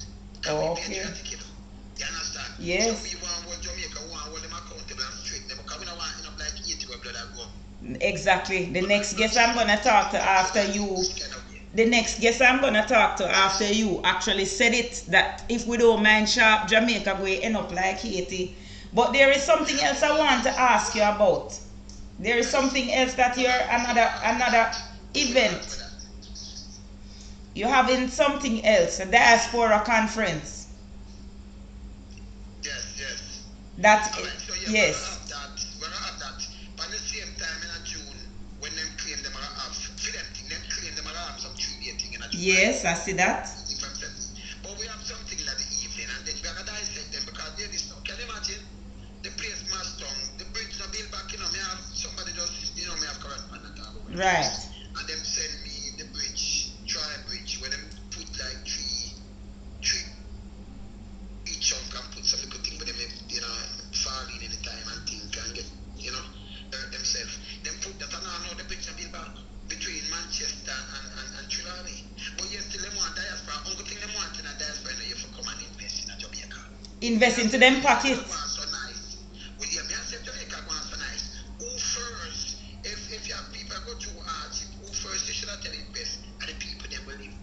Thank you.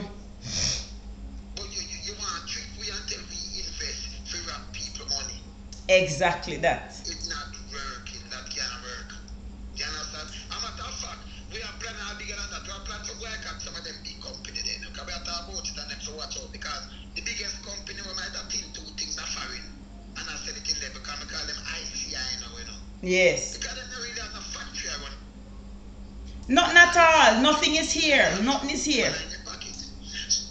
Yes. Most of these big companies where you used to make over $1 billion US, that's over 150 billion Jamaican in profit. Like Grace last year that they make it. Exactly. And all them do is import things and package them. Profit. Yeah. Import. People who have to boycott some things, start planting something, who have to boycott some of them. I agree with you wholeheartedly. Me personally don't buy Grace products, I don't buy Grace products. Yes, we have to boycott them, yeah. And we are talking, I'm strong for these things because no more will people from the big SOJ, when I care, they because the rich and greedy, Yes. If we more crumble the poor and needy, that will stop. Rich and greedy. So them say, listen, the rich and greedy, against the poor and needy. We stand with the poor and needy and want the people them, even them who remember, the rich and greedy, them that come buy we out already. Yes. Them can't buy we out, we are not for sale. So man did tell them we are not for sale, we are not for sale. That is right. We are not for sale. We out. No. Because me rather, sometimes when we depend on my life, Yeah. Like we used to be depend like on the Sunday show day, right? Anyone on the show them, I hear me say like Ratty. I say, Ratty, me gonna go eat the swim around now, 3 hours. Let me tell you something. We stay and I make sure we not eat no dinner. Yes. I come off in the early morning, 12 o'clock, we not eat no dinner. I feel some of them same hungry there back now they get up. When I say, can you imagine some people, we can't go eat the dinner, don't come off. You can go eat your dinner, but you can imagine the people them who don't have no options. When we say swim around, them can't buy a swim around. Exactly. Because that's expensive now, Yeah, but buy the chicken back. Yeah. You can't buy chicken back now. It reach a squeeze of toothpaste and a slice of bread for how much money I We're talking about that today. 4 slices of bread. You understand? These things just stop in Jamaica.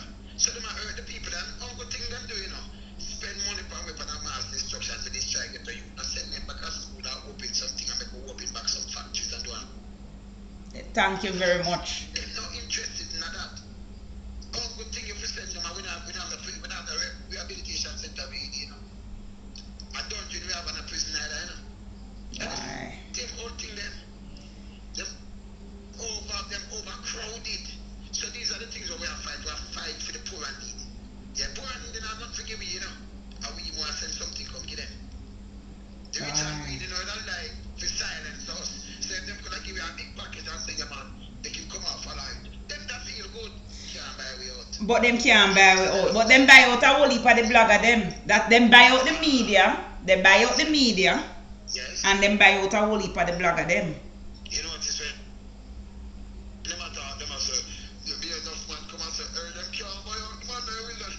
Can't buy you out. Can't buy me out either, you know. Them know, man. Yeah. You know they can't do that, man. So what them try to do, discredit. But them can't discredit you, man. But they are, you know. Yeah. When them tell lie, you're not, you will love now. It's when them send out. When them send out, then the comedians and them tell lie. Mm-hmm. And put something, remember we approve, I think that's how I tell them, say, be careful of me, you know. That is it. Documented from the 80s. So if you come and say, so you might have called a day when I'm married and with them the pastor, because I'm a friend, let's speed. Yes. I'm church. You might have called a day when we just get married and one man of people. Mm-hmm. So if you call me name out something, we just make you call it and then make discredit them. That is right. I want discredit them. Some of that when them call me name and say, put me somewhere. When we can show them when we did dance, say, oh, I'm 60 in our class. That's who she system. But him every day him story change. Every day him story change. Because tell them man, the latest thing. And right now, man, no, I don't for look at doctorate, but the doctorate, Dr. Philai. Beg the people them, you mean? You mean beg the people them for the doctorate? Yes, but a Dr. Philai, because remember the latest thing, you know, it's a Dr. Philai and a Dr. Because it's dangerous. And the latest thing ever walk, yeah. You understand? When we say dangerous, very dangerous. And by the way, my damage goods. Of course he's damaged. Him can't come back and I drive up the party and I'm not joking. Him knows the joke I make. If me can play a little baby, I say them tired of him. Can you imagine? And Joe, me tired of you. Boy. Old granny, 199, 100. So she tired of him. Yes. Everybody tired of him. Oh now, man. I just peer friend them and them packet and line. Who now have gas station, them have rice bin, them have all kind of things, something like that. You understand? You know, me have to push it up to rice bin. One got set where them say, funeral home. Yes, all kind of things. You understand? Oh So, boy. and then who have them have water truck and all kind of things. Water truck. Everybody have water truck and construction company and But let me ask you something though. When you have the pay female lady in Anova, when them Arden, Shernet Arden. them charge for $3.7 million because them say she give Family. family. Oh, them people know I give family and Everybody, sweetheart, family, everybody, and no charges. You see, that's what I'm telling you, the nasty pure Gemini and them, majority of them are just nastiness. But them is the problem. They are the issues, you know. Problem. Okay. In Jamaica over the years, man, they call them the clique. Yes. So, The man, privileged sons of Jamaica, and they control the JLP. Then it start by having Bustamante on the puppet strings. yes. Yeah. Man, they call them the clique. Yeah, and you see when them try to do is turn back Jamaica and them want good people. But them, oh, no, you have a court fort in a St. Mary. Yes. It's a court fort that and them know. And them smuggling money that we know from all over the place. Mm-hmm. And by the way, minister use it to, you know. Of course. Think the whole of them, the whole of big boys. You find $25 million worth of coke and I know fix daily. If I fix. Ask you who are the two Xerox them. Them say me must ask you who are the two Xerox them. Elijah, you know. Yeah, man, when I sent the whole blood down Xerox. When I 71 and when I 72. Printed 71, you know. That Elijah and then I want created July 72. That's a way. Ligel and Liju.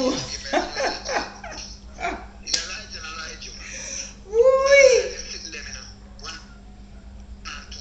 71 and 72. Then you have a security 71 and 72. One of them created 71 and one created 72. My God. Elijah and Elijah. Remember I saying, you know, listen, don't lie, you know, come out and say, you might be best baby father. That's true. Yes. Okay. He did. Let me tell you, a Copy. Xerox. You're quite right. Big up yourself in a bro. Them can't get it from that attitude. Yeah, man. Yes, man. Yeah, man. Thank you. All right. Thank you for passing through. Big up yourself. Alright, nothing, me there. Yeah? Alright, bro. We'll talk. Alright. Yeah, man. The great Wayne Lonesome passing through in our church. Alright, in a few minutes, we're gonna hear from Comrade Dr. Ryan Simpson too. But boy, what an exciting conversation. What the hell is this? Okay. Interesting. Woo! The phone will go on with himself, you know. One thing with my phone, it'll go on with itself. Him say Ligel and Liju. One thing when you talk to Wayne doing is beer laughter. Yeah, man. Well, it was a good conversation. And remember that you can tune into Wayne. For those of you who don't know, Wayne Lonesome's show on YouTube is called Reggae Dub Scene. His page is Reggae Dub Scene, and he's Wayne Lonesome Brown. And him go live every single day on YouTube. All the way one link, you know, whether we do this thing from Facebook or YouTube or TikTok or Instagram, all the way one link, all the way fighting for the people. Alright, him always have him fax them on screen over YouTube, yeah man. So all the way one link, you realize that all the way we link. Ligel and Liju. Never say Kanju. Yeah man, Reggae Dub Scene, that's his name. Yeah, it was a really good conversation. And shortly we're gonna touch base with Comrade Dr. Ryan Simpson because we have other issues to discuss on top of it. So make I just move this for a minute. Wrong thing. I know that me didn't mean for touch, you know. I know that me didn't mean for touch. It's alright though, we will fix it. Where the other picture? We can't find the other picture. Anyway, that's alright, and I don't mind seeing me. Try to fix the picture.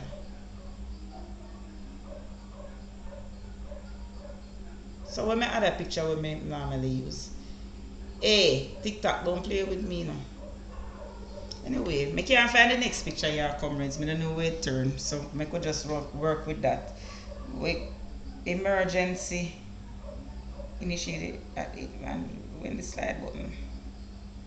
Okay. Alright.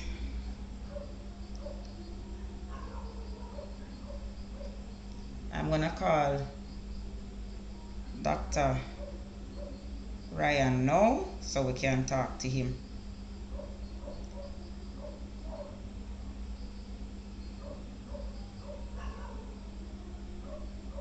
Hopefully this conversation comes through the box. Hi. Good night. Yes. I am good. How are you doing? It sounds like you're still on the road, man. I am still on the road, unfortunately. I've been doing some putting in the work in my constituency, you know. That is good. That is good. That is good. Excellent. Thank you. Thank Yep. you very much. Okay. All right. So we have you now live on the Politics Church Okay. for a few moments. Yeah, man, welcome. So for those of you who don't know, this is Comrade Dr. Ryan Simpson, who is the PNP MP candidate for Northeast St. Anne. And Dr. Simpson has been doing a lot of work there. And one particular thing that caught our attention is his advocacy for the vendors in the Ocho Rios craft market. You know, I played the clip before, Dr. Simpson, about what the plight of the craft vendors right now who were given a letter when they tried to renew their contracts. They were given letters by the UDC. I would love for you to expound on that for me. Tell us exactly what is happening with that situation. Right. So what is happening now is that the UDC has speaking on, how do I say it? So the craft traders over the years, these 20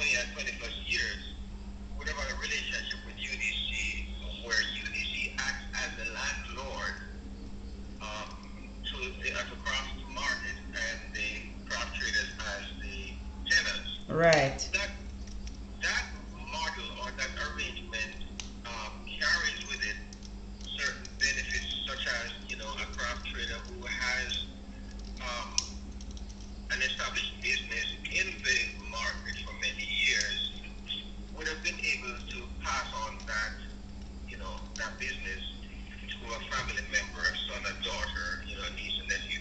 Right. There is some form of inheritance that it carries with it. It's kind of a more loose arrangement, because basically the craft traders really own that shop per se. Because remember when we started out, craft traders used to be along the roadside. I remember. Right. The government said it was not conducive for the tourism industry and protection of the people. Right. People, protection of the tourists. So they moved them into the craft market. But the arrangement was more, listen, you took your business into this place. It is your business. Yes. It is yours. And you can, you're able to pass that on to a family member without certain hassle. Mm-hmm. And we've had a lot of that experience where people have inherited it. So there's a generational transition. Okay. What UDC is doing now, they're moving from the landlord tenant to a licensee arrangement. But that one, they gave them a so-called agreement, and I say so-called because I've been, given a copy of the agreement, and I've reviewed it.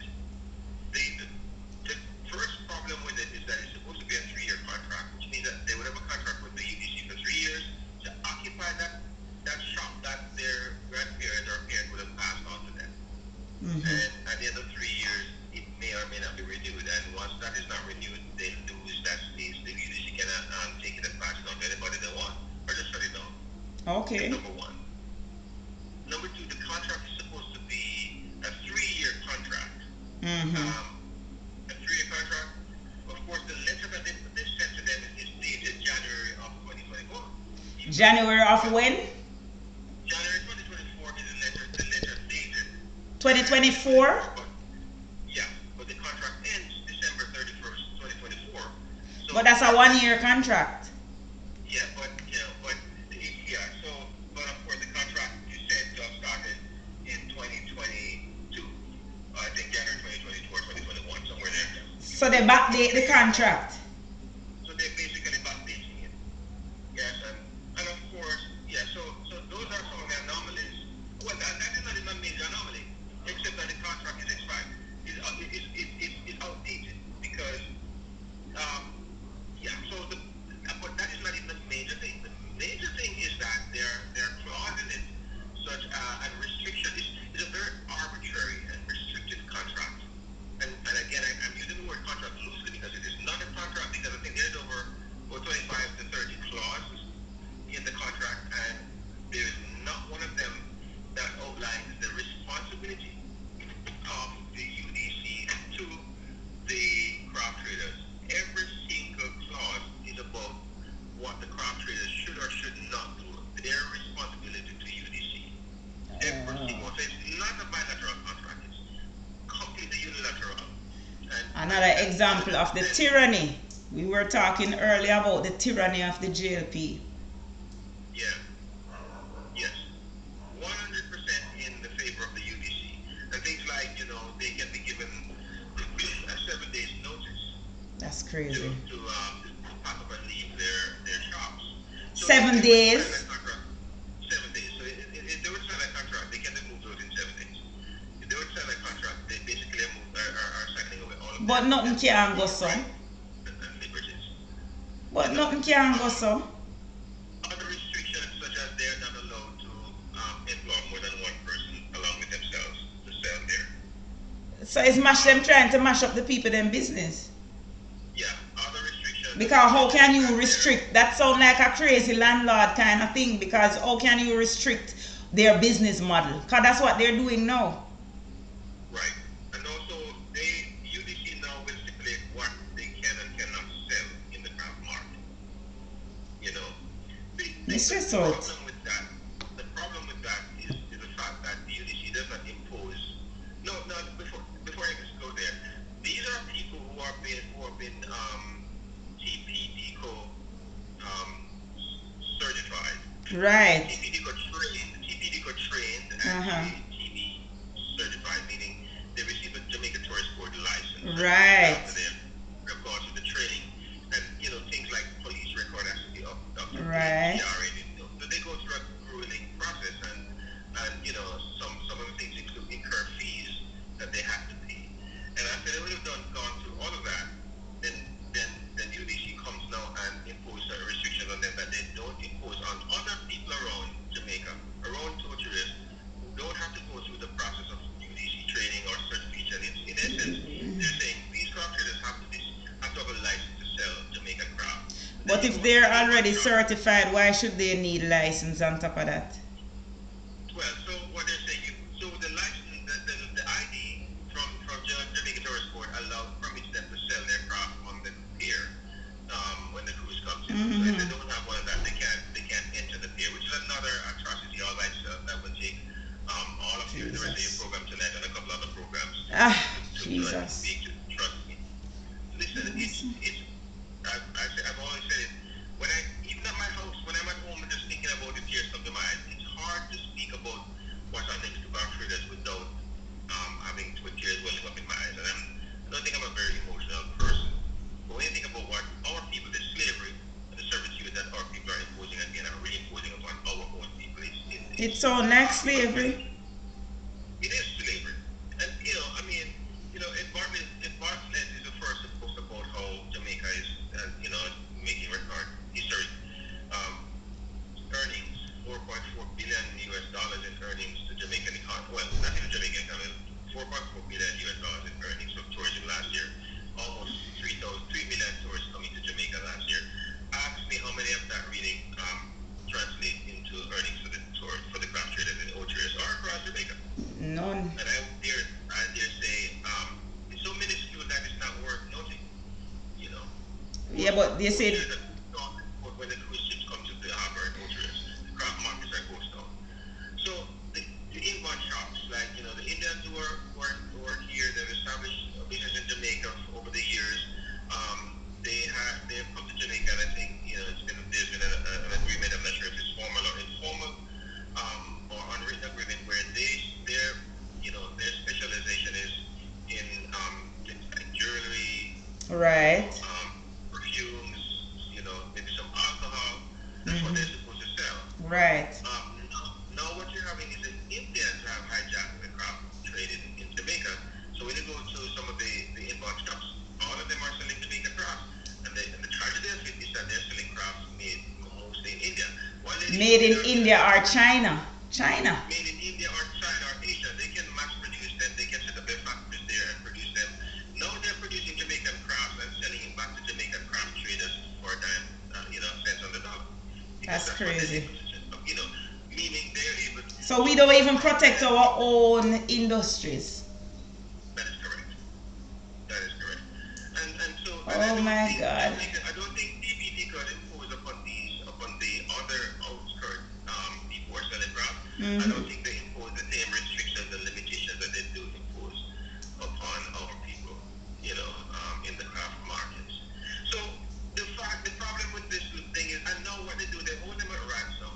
So even though UDC and TPDCO are two separate entities, UDC, TPDCO requires you to have a license to go sell on the cruise port. When they go to renew their license, TPDCO has established a list of criteria that they should have. For example, police record, CPR, those things, and then on it would be a signed lease agreement with your landlord, or your last 3 pay slip or whatever statement. Rent payment. Yeah. So because the craft traders are having a problem signing this contract, and I would have a big problem too. So they would opt for the second option. They would have submitted receipt of 3 rent, the last 3 rent payments. Right. A couple of them were able to do that and get their license. UDC found and they have actually opted for the second option that TPDCO requires. And now TPDCO is insisting, no, you have to sign the contract. We're not renewing a license unless you sign the contract. That's We're not crazy. going to accept the 3 last rent payment. What an atrocity.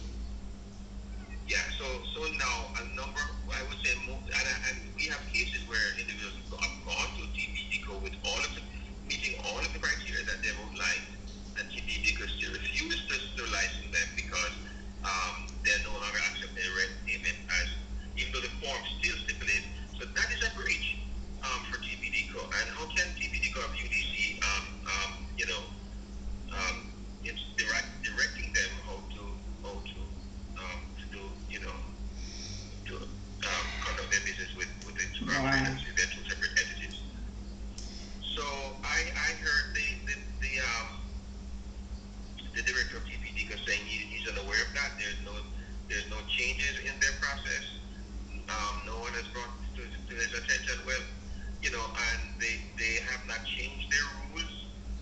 But if they have not changed their rules, then he needs to answer the question as to why the craft traders are denied their getting the privilege of getting their license renewed. If they have not changed their rules and stipulations, they have changed it. If they have not, then the TPD director is definitely does not have his finger on the pulse. It seems to me that the regional bodies of TPD are acting independently. Right. Or each entity are acting independently, because that's what I'm saying. In Oteris, I can't speak for Montego-Bay. I can't speak for other areas where this is happening. But for here in Oteris, we have one of our presidents called TPD, and the lady is insisting that she must go and sign the contract. Go sign the contract. There's no other way you're going to get nice unless you sign the contract. Boy, it seems like a setup to me. It seems like them setting them up for failure. Yeah. Listen, I don't know what's going on in Jamaica anymore. I made a statement, of course, which was carried on the news and didn't know the I wanted to talk to you about that statement, but before we go to that statement. All right, I will. It's linked to this, but I will. Before we go to that statement though, there is a video that I got of when you went to the craft market. Was it this morning? Right. Yes. Can you explain to us what happened? So we did a press conference yesterday because, like I said, there's this thing with the agreement is just one of the many unfortunate experiences that our craft traders are experiencing in Jamaica. We talk about the diversion of the tourists completely. When 2-3 crews, listen, we have sometimes 2 crews per day in the harbor here in Oteris. Right. Before the pier was damaged. But even though the pier is damaged, you can expect a cruise at least one cruise a day. Right. You understand? And it doesn't matter if it's 1 or 2. And remember that Oteris, Northeast Central alone has about 9,000 hotel rooms. Hotel rooms, right? Sorry, yeah. So we are, it's can be debated that Northeast Central carries the tourist capital of Jamaica. It can be debated because we have a lot of tourists coming here. Yes. It doesn't matter whether they come by cruise or plane. When our craft or when they come here, they don't have to come to the craft market because everybody's selling Jamaican craft, and the tour operators seem to have some form of informal arrangement with the Indians who are selling Jamaican crafts and the inbound shops that are selling Jamaican crafts. So when they take them, you see the other the plazas and stuff are buzzing with tourists and buzzing with Juta buses and Maxis tour buses and all them, buzzing. What a shame. What a crying shame. If we go to the craft market of Kamla, we're going to go cry. We're going to go see craft people that just sit down around and they shop and knit and read newspaper and out the door and tree and sleep. Jesus. And tourists are running at Jamaica. Margaritaville Beach can't hold no more tourists. The amount of tourists full of the beach. That's what I'm saying. The amount of money that run here, $4.4 billion what is quite evident in everything that this government does is that they are leaving out the ordinary Jamaican people, the people them who need it the most, the working class, those people. So they're trickling down, but they are caulking up the holes before the trickle down reach to the poorest of the poor who need it. Yeah, I don't disagree with you on that at all. So when we did the press conference and we were able to highlight some of the the things that were happening and outline to the relevant bodies what we're asking them to do, and with a deadline to do it. Of course, once we announced that there's going to be a press conference, a lot of people start getting calls from the different bodies. Yes. So you see a lot of movement, which is kind of one of the objectives that we want movement, but we don't want movement. We don't want to just be reactionary movement. We want to be something sustained and permanent and solutions. Exactly. We want solutions. And so, of course, that press conference was yesterday morning. I got home last night about midnight, and someone sent me a video of people in the craft market. Now, the craft market is under the supervision of UDC. For many years now are without electricity, meaning there's no electricity there unless the craft traders. What an atrocity. Meaning no lights. Let me not say electricity. There's no lights. Meaning no, at night, if there's a cruise coming in the night and we have people there, we can't work out. You can't sell anything. No, because it's dark, complete darkness. Yet, they were able to send workers there in the dark night to clean the trenches. And are you there, Kamala? I'm listening, I'm hearing you. Right. So someone sent me that video where they're cleaning the trenches. When I spoke to the president of the Craft Association for Butchers Craft Market, Mrs. Martin, yes, she said they called her to notify her around 5 o'clock or somewhere about there that they're coming in to clean the trenches. About 5 o'clock. I mean, they didn't tell her the scope of which of work that was going to be done. She thought it was in the past they would have done it. First of all, they would have notified them at least 2 weeks in advance. Right.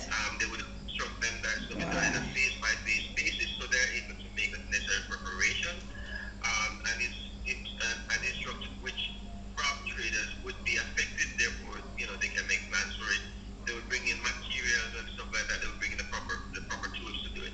That never happened. At 5 o'clock or somewhere thereafter, they informed us that there's something to clean the trench. When the crop traders got to work this morning and everybody turned up for work, the craft market was in a shambles. They went through almost all of the shops. Of course, I think the target, I personally think they targeted some shops because they would dig up one shop and then skip over one and went to another. And somebody was saying that if you notice the people shop who did not got dug up were those who didn't turn up at the press conference yesterday. I don't know how true that it is. So them look and say who was there. Somebody make a list and then everybody who was there, them dig up them shop. Oh my God. I cannot substantiate that. I can't verify, but I noted that there were some that they skipped over a couple places, but for the most part, they not only did they dig up the thing, but they left all the debris and everything there. So it was a nightmare. People so wicked, man. No, you could have bought me a shop and sell nobody because you could have been, the UDC would have made itself very, very liable for a lot of damages. Jesus. That would have been cost of people from one lady told me she even falling down one of the ditch in front of her shop. Jesus. Some people had to just go back home. So it was this is the heights of wickedness. Yeah, it was really wicked, and I went there and saw it myself, and that's why I made that video. I also called in the media to come and see for themselves. So did the media turn up? Yes, we did have the media did turn up. We did have CBM was there,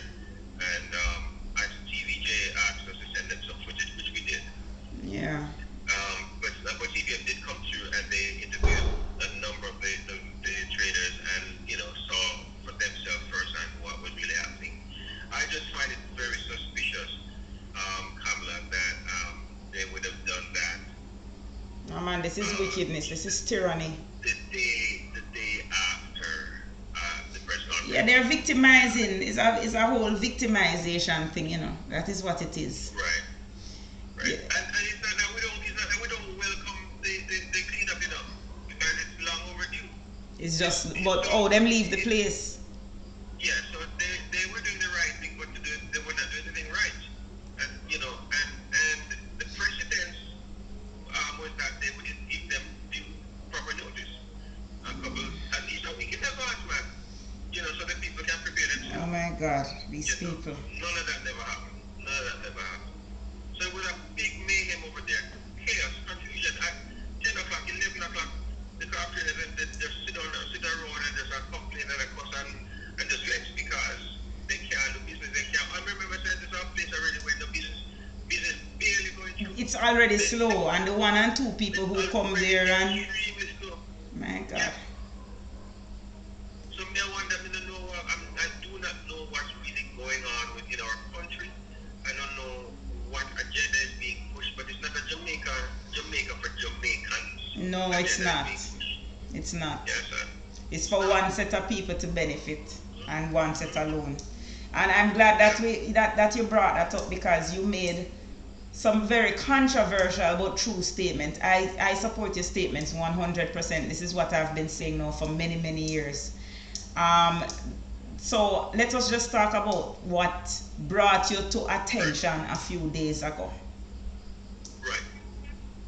So we're talking about the statement I made at the conference in Mandeville. Yes. Where, and listen, I tell people I march the beat of my own drum. Mm-hmm. I don't, you know, I mean, people, politicians and you know, speakers, public speakers, sometimes we go and we speak off the cuff, and we sometimes say some things that we live to regret. I try my best to be very intentional when I take a stage and take a microphone to speak, you know, and by intentional I mean I write my speech. So even if I appear to be speaking off the cuff, I generally write my speech. You write your speech. So you yeah, mean what you say and you say what you mean. Absolutely. So what I said that night, I make no excuse for it. I stand by it, and I believe it. I believe it now even more than I did then when I said it. But of course, it was taken out of context because all they heard is, you know, they made me sound like Donald Trump, who said if he didn't win, then America's going to descend into civil war. Yeah. And even then they could have also misquoted them or taken this exactly out of context. The context that I am speaking of goes back to this very same thing that I'm talking about. What we have in Jamaica now is the disparity, the massive disparity between the rich and the poor. Mm-hmm. So that, you know, I don't necessarily disagree with the Jamaica Labour Party government when they say that the money in the economy is growing or right. money in Jamaica. You know, I don't disagree with them. There is money in the country. That is true. I don't need to come to Kingston. I don't need to go to Montego Bay to see it. It's right here in Northeast Centre. I don't need to leave. I need to drive around Ocheres, especially drive along the path from St. Anne's Bay through Jackson. That's true. And you will see money. You see the difference right there in that little circle. You will see the pendulum swings from outlandish spending. Yep. To abject poverty. Poverty, yes. Because you drive along Draxall, that little strip there where we see tools and tools putting up their big commercial complex, multi-billion-dollar complex. Fostries is out there, a bunch of other people out there, some buildings with lights and glass and, you know, money. I see it. Money and yeah. And swing off of the road and scratches and go up to Stairtown and you see the opposite. People live on capture land where you have barely, you know, no water in that damn house. Today I delivered 5 truckloads of water in Stairtown because the people have no water. Oh, wow. Yet Sanders Hotel will never run out of water right over next door. We had that conversation about this very thing, you know, that they are actually siphoning off the water to the hotels and starving the people of the water. You see, say it's going to hear no listeners and viewers say it is happening in St. Anne as well. Yeah, that is correct. The developments where they're selling out the houses, the luxury houses for $400,000, starting at $400,000 US in Draxall. Yeah. Will never run out of water. Okay. One lady told me that she's been there for 4 years and she has got loss of water twice. And then she never even noticed it because you come back fast. Yet across the road at Windsor, over in Windsor, the people them pipe dry for months. My God. Okay. So this and again, you know, this big. I'm not necessarily saying this has started on the Labour government or PNP government. That's not what I'm saying. What I'm saying is that under the Labour government, the gap between the rich and the poor is wide. Wide. In fact, under the Labour government, what we're seeing is that the Randine, block this demon. Block this demon, Randine. Block this demon. Go ahead, Ryan. I'm hearing you. Yeah. Under the Labour government, the middle class is being wiped out. The middle class is getting poorer, and so exactly. what you have is only an upper class and a lower class. That is it. The Labour Party has successfully concentrated the bulk of the money and the wealth in the hand of a few. That's right. You understand? And so what that will lead to, Marcus Garvey, which is a son of North and East End and from Simpson and State, Marcus Garvey said hungry men have no respect or regard for law, authority, nor human life. Amen. Marcus Garvey said. So what do I mean when I said Jamaica will descend to become like Haiti? I'm not saying Haiti is a poverty-stricken country. Haiti is not. But the wealth is concentrated in a few. There is inequality, wealth inequality. Yes, I know wealthy people in Haiti, but there's the wealth inequality is what causing Haiti to descended into violence and chaos and you know and the upheavals and unrest we're seeing. I mean that there are many other factors, but that I believe is a major contributing factor.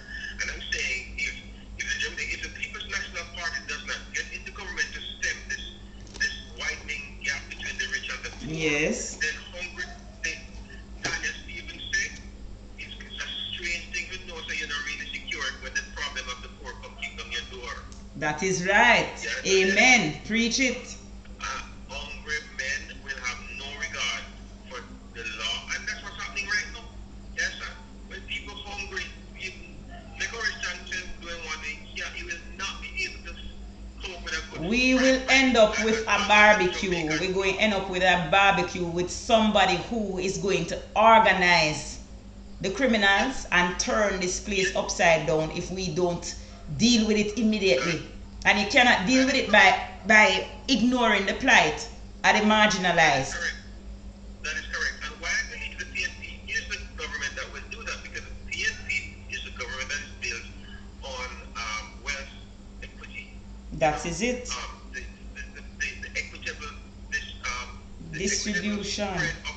Distribution of wealth, you know, among all people. I believe in hard work, and I believe people should work hard, and when they work hard, they must enjoy the benefit of their labor. That is right. What this government has done is this government has permitted capitalism. And it's not capitalism, it's unchecked greed. That's right. Capitalism on steroids. That is correct. So, Kamala, when my car, sorry, Kamala, yeah. my car, the starter just went out. And so I needed to replace the starter. Fairly new car. I called a particular car, you know, auto parts place in Kingston to ask for the price of the starter. And they quoted me for 185,000 Jamaican dollars for a tiny little starter. And I said, let me check. I mean, I was shocked. I didn't know. But I said, let me check online. I checked on Amazon and check on eBay. Both places have the starter for, well, it started under $200, but because and that, yeah, man, you have to buy your parts overseas and bring them. Because I told me so that big guy, I said, so what for $100? I said, no, maybe that's a knockoff. But I mean, the highest price online was $200. And they're selling you for 180,000. 185,000. I bought the starter, ship it to Jamaica, pay duty on it, and it still never come up to 40,000 Jamaican dollars. And it was the same exact genuine brand new starter like the one that came. My God. So what is coming? They're doing that with housing too. There's no price control. There's no Exactly. You know, people are left at the mercy of the greedy. you're preaching. We had Comrade Julian on here last week Saturday. Comrade Julian was saying the same thing. There is no regulation, no price control. The type of inflation that we're having is caused by this exact issue.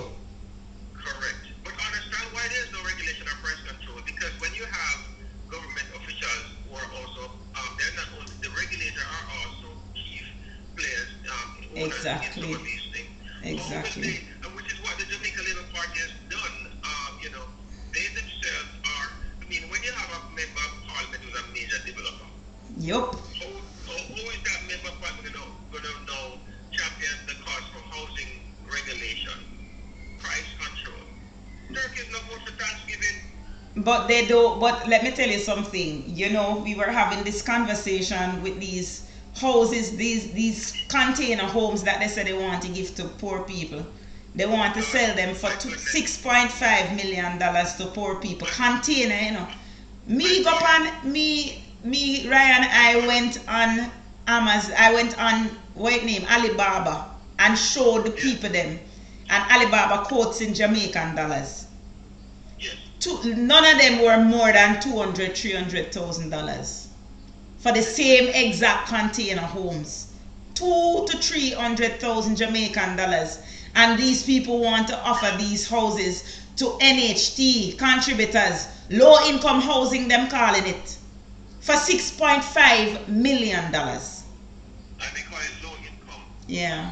Good Lord, man. So that is what's happening, and I'm saying if we allow this to continue to go unchecked, then middle business where nobody wants it at the next year or right now. That is it. Because when the people, when you create this kind of social Darwinism in Jamaica where you have to look at the leftovers, the royalty and the rabble. That's it. What's going to happen is the rabble, where him hungry and he now have no regard for you as the royalty. He might go come for you. Because hungry people want food. That is right. You understand? And that is It started already though. It actually has started. Yeah, because the crime moving uptown now. Of course, it is. That has to. So when people are rubbishing what I'm saying, first and foremost, they need to get the context. The context is simple. The Jamaica government, money, $4.4 billion in US dollars earning. Ask the people how much of that stays in Jamaica. Because None. the United Nations study shows that 80% of all income earning from tourism Leaves here. Yes, I saw that. only 20% stays in the economy. And that 20% that stays in the economy does not trickle down, you know. It's not trickle down to the small people. Yes, sir. So when they talk about small people, I saw somebody saying, oh, well, if you operate an Airbnb, then you get some of that money. How much Jamaica can afford an Airbnb? Thank you. You understand what I'm saying? So, I mean, that's, yeah. But when you have hotel workers who are still on contracts and still making minimum wage in the hotel. Exactly. Where you have top level hotel managers, food and beverage managers, and so were foreigners. They're bringing all the foreigners come here. Exactly. And we're being paid in US dollars. Hotel charge in US dollars, pay the foreign workers in US dollars, and pay our people chunk change minimum wage in Jamaican dollars. Exactly. The working poor. They have created a whole entire class of working poor. Exactly. It's our colonizers returning in the form of Neocolonialism. Correct. And so if this trend, if the People's National Party does not step in and break this trend, then if the Jamaican Labour Party wins again, 80. I thank you. You could not have said it better. You could not have said it better. You couldn't have said it better at all. So I don't know what kind of flack these people are trying to give you, but you were brutally honest, and you never tell a lie. So I can't understand what kind of pressure you could be coming under. Well, I'm under no pressure at all. Honestly, none whatsoever, because, like I said, I stand by my word. Yeah. Somebody gave me a grade 10, and I thought I didn't know I was in a classroom. I didn't know I was doing a test. You talk in reality, and them think it's a big joke, like you in a classroom. But you are resonating with the people. Exactly, like what did you my teacher? I didn't actually grading. That's right. I'm speaking my mind, I'm speaking to the people. Listen man, our greatest asset is has to be our people. And if we're not looking up, why think, I mean, every little young person is now asking for one farm work yard or yep. We call them work program. Work program, they want to go off on the work program. What? Yeah, and the fact that our people are running away from our country, it says a lot. Let me tell you, you feel like there is no hope or future in Jamaica. That's why I am committed to fixing it, because God knows, right now, I don't see why I should allow my children to stay here in the current state. There is no future for them. Correct. Yeah, I mean, everybody, it should not be so, because there are other countries. I've been to other countries. I've lived in other countries. I give you Bermuda, for example. Yeah. Bermuda, it's funny when I had to have that experience. I hated it, but now I understand completely and I appreciate it. Bermuda, there are certain jobs that foreigners just cannot apply for. There you go. And they've designated them as restricted or special class, and it has to be for Jamaica, for Bermuda. In fact, all jobs, every single job, if any company in Bermuda wants to employ someone, they have to advertise that job in the newspaper. Yes. The Bermuda Job Board. Why do they have to do that? So that a Bermuda that is qualified for that job. And that's the right way. Bermuda applies for it and qualifies for it, they have to get it over any foreigner. I hope that Jamaica implements something like that under the PNP. Absolutely. Because we have a lot of brilliant people here. What? I mean, my family went on vacation last summer on Carnival cruise. The Carnival, Royal Caribbean, prestigious Royal Caribbean, and the executive chef for the entire 23,000 meals a day. The executive chef was a Jamaican. Jamaicans have the best chefs. Yeah, and the Jamaican can't get that job in most of the hotels. Exactly, but we have the best chefs. Let me tell you something. When Jamaican chefs, and I should know because my son is a chef, when they go overseas, they are them not have hand to get job, because it is so easy for them to be employed because they are so highly rated. It's just Jamaica alone don't rate the chef them. They can't get no job. That's why my son, I tell you, my son cannot stay here, because what they're paying him is stupidness. It's not Jamaica that rate the people themselves. Well, you're right. It's the fact that Jamaica, our leaders, we have elected to protect our people and to defend, defend the fundamental rights of our people. Have sold us out, man. Yeah. Them so happen to be at the table in the big house. That it's like the house slaves. House slaves. That's exactly what they are. The house slaves. They sell out them people. Them a house slave, man. Some of the contracts that get bought, they signing labels. Him don't care. Him don't care, you know. Him not looking at it. Signing away the Jamaican people rights. Exactly. So when you tell me about building 2,000 bedroom, 2,000 room hotel, all-inclusive hotel, that's going to employ 20,000 people, I should feel good about that. There's nothing about that I should feel good about, because that is one more plantation being established in Jamaica. That is not for Jamaica. That is it. The bulk of those jobs are going to be low-level jobs. Low level, because everybody who go and get a decent job coming from overseas. They are part of the contract with the people that sign, is that they have to bring in their own people, and we accept that. That's how it is. So therefore, 80% of the money made in Jamaica through tourism leave. That's because right. The executive chef is from Sweden. He's also families in Sweden. He must spend most of his money back there. Yeah? Imagine coming to Jamaica to enjoy the Jamaican experience and eating European food. What an atrocity. That money not going to circulate in the Jamaican market. Exactly. Comrade Samba was on this live day before yesterday just talking about the same thing.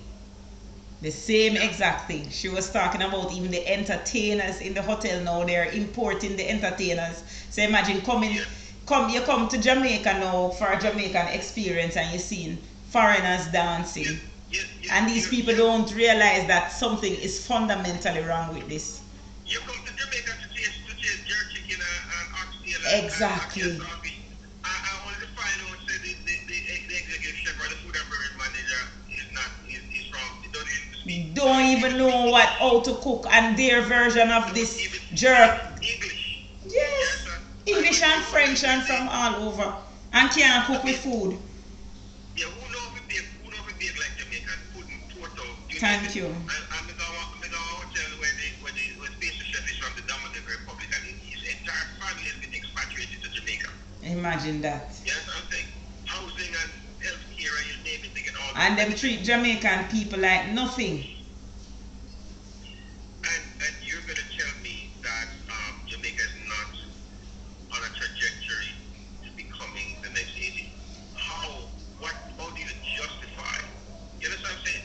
How do you justify, that where our people are being are disadvantaged, while other people, and I'm not against foreign investment because we need foreign investment. Not like that though. But we need to institute protections and policies that safeguard certain things, certain rights.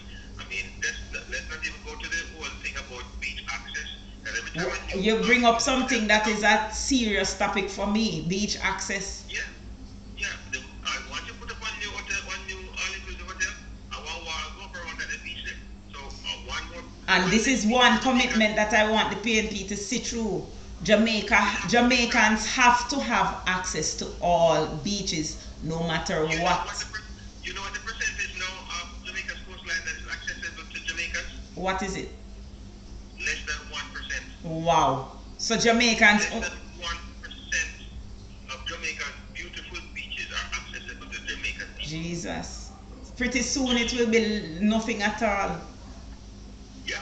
So when I'm here in Northeast Atlantic, whether it's Pearly Beach or you name it, there you have to pay some money for going in, or you have to, or you have to have a sub or a key or something, or book a ticket, book a room at a hotel. My God. This don't make no sense.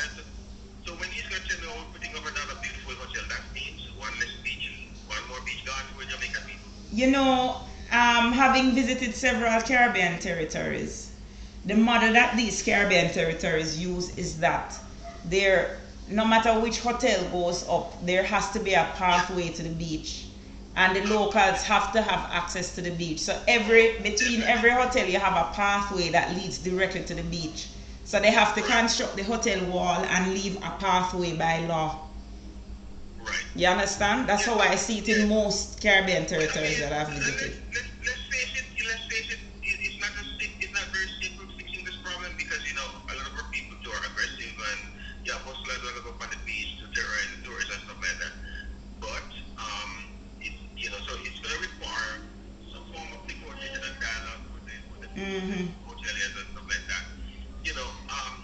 I'm not necessarily saying that we have to give access to every single beach based on the reality. I would want to see that. But the thing about it is, one model that I saw in Damrep. Damrep has this model though where they hire the people in the community to work as beach. I can't remember what they call them. Almost like they monitor the beach for exactly that. Because Damrep is very similar to Jamaica, even though they're Spanish speaking. I find that they're very similar to us, the culture. I've been to Damrep a couple times and the entire culture, the people are just like us. It's just that they speak Spanish. When they harass the people on the beach, do the same thing. But what they do is that they have they hire people in the community to go on the beaches and maintain order, keep the beach clean, because Damrep has the nicest beaches, right? They've done something right throughout the years in terms of protecting their coastline, fixing the reef so that the beach you can go right out. But the most important part of that because all beaches are free to the locals, is that they hire people like beach helpers, as Twitch say, yes. They hire people from the community to monitor the beach. Okay, I wasn't aware of that model. Yeah, man, it works beautifully. Yeah, I mean, we don't need to reinvent the wheel. Exactly. Like I said, there are many models out there, best practice. That's one of the things that sets Singapore apart. Because Singapore will not shy to visit other countries, including Jamaica, to see some of the things that they've done and adopt them. You know, so that Singapore was able to, in less than 50 years, move from a little fishing village country to a first-class, first-world country. Well, Ryan, we had a conversation about Singapore we have a lot of conversations on this live, And one thing that people don't realize why Singapore was able to develop so quickly, so successfully, is they have no natural resources. The downfall of the countries who don't develop is the fact that they have natural resources that the imperial countries want. Right. Yeah, so we always have to bear that in mind when we compare ourselves to the Singapore model, because at the end of the day, Singapore has no natural resources, so there's nobody fighting for anything and doing anything over there to prevent them from developing. You understand? Like the fight that Jamaica gets. No, but I mean, if you think about it, what Singapore was faced with, they're faced with the fact that since we have no natural resources, we have to really develop our only resource, which is our people. You understand? They had to develop their people because they have nothing else. Right, and so they invested heavily in the development of their people, educating their people. They are, one of the highest ranking countries in terms of education. Also, corruption, fighting corruption. So not only they unlike Jamaica, who just believes that you can fight corruption by only highly compensating your elected officials. That is right.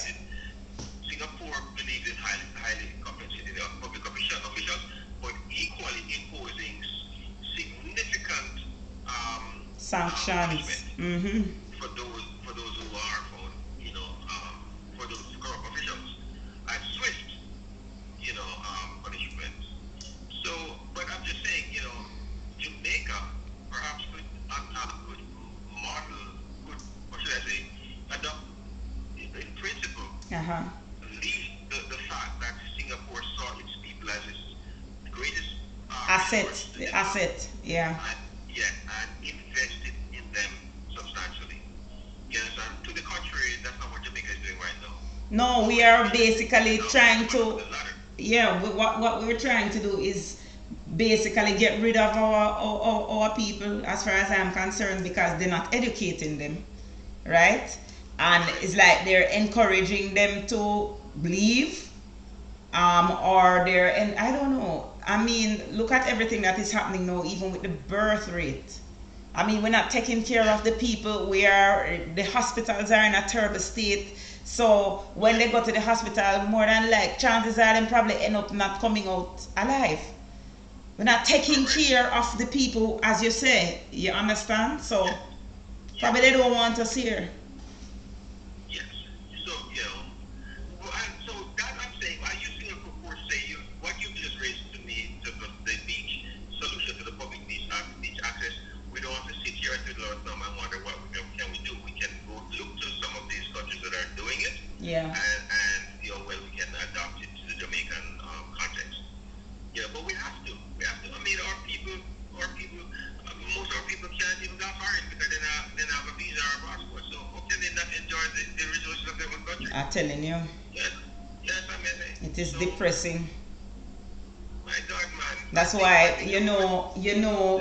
these people, they knock you and rap you for saying that Jamaica is on the way to becoming Haiti, but they don't even realize that Jamaicans are now engaging in dangerous practices to leave here.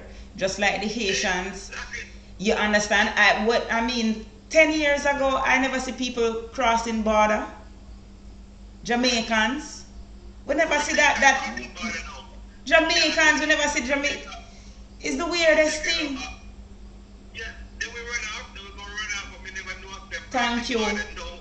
Them run off, them get them visa and run off. No, them are cross border. Like what the Haitians and the Cubans used to do. take boat and escape, and that we never had this issue before. So I don't understand how they have an issue with you saying that. I mean, I think one of the person who commented on my thing and tried to, to discredit it. To discredit it was, I forget the senator's name, the GFD senator. But, and I think, I wonder where this guy shops. I live in Bucharest. I live in my constituency, and I shop at the supermarket. I try to, we try to go buy food. I go buy food. I go buy the cheap food. Try to buy. I try to get that as possible. Right. And then order the cheaper supermarket. And I remember going to the supermarket and have the liquor cart behind a young lady. The young lady had about 6 or 7 items, and in her hand she had them. You know what I'm saying? She didn't have them in a basket or a cart. She had them in her hand. And when she went, this is, I'm telling you, this is actual eyewitness with my own eyes. When she went to the cashier, she put on two of them first, and asked how much they cost. And when the cashier told her, she just count out the money and give her a pay for it. And then she put on 2 or 3 more and asked the cashier how much it cost. And then when the cashier checked it, she took up one and put aside and then say, okay, cash notes. And that's what the young lady was able to pay for the stuff. She wasn't able to just put it all down on one and pay for them. She had to determine what she's gonna take. What she can take and what she has to go put back. That's what I'm saying. And tears well up in my eyes when we see that happen. Now I wonder, and that happened shortly after the so-called salary adjustment, where the prime minister gave themselves some, up to 300% in wage increase. I'm thinking, do these guys really understand what's happening out here on the road? They know, they just don't care. Like that, man. Them well and know exactly what them doing. Them just don't care. If there's your people have to conserve. I mean, most people don't go to supermarket to shop no more. They shop a shop. Exactly. You have to buy things for the month or for the week. Then buy for a day. That is where it is at now. People literally shop for a day. For the day. It's such a depressing conversation to have. I don't know where these guys are living. Some of these people are talking. They don't go into the communities to see where the people live. They got people's house. I don't agree with you, I don't agree with you. They know, they do go into the communities. They know. They go into the communities. They see what is happening. But this make them feel more powerful, because then them can give them the money. They create dependency. They are. Every night I come in here and I call them demons. I call them demons. You hit the nail on the head. Unconscionable sociopaths. Because there's no way you can see how people live and it'll break your heart. It breaks my heart, baby. That is how they control the masses. How I know that this is exactly how they think. When they lost the local government elections the other day, a couple of them were complaining that, it's the first they've seen it like this, where they offer people things and they're still not voting for them. They actually came out. The mayor of St. Mary, the former mayor of St. Mary, Richard Creary, actually came on the radio and said that there is a particular woman that him give her house already, and him surprised that she don't vote for him. Him say him give people things because they expect transactional politics. The fact that Jamaicans are realizing that transactional politics don't do them any good now.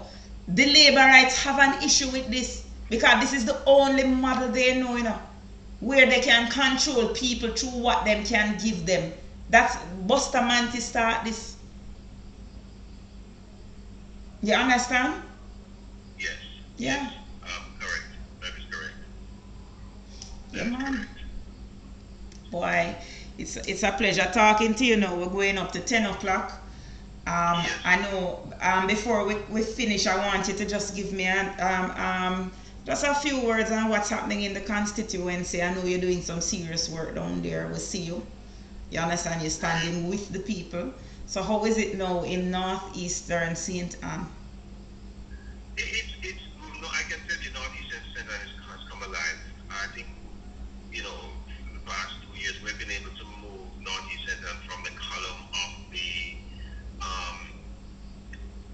unwinnable to the column of where keep your eyes on Northeast St. Anne. It's coming home. And, on the ground, we have traction. We have, and the traction is building. And I can't say the same for my opponent. The so-called big name. He's not a likable person, though. I don't know. His likability index is low. I can't speak. I can't. I don't know. I don't know much. I don't know anything of him, and I can't speak of it. Whether he's likable or unlikable. All I know is that there's no traction here where that is concerned.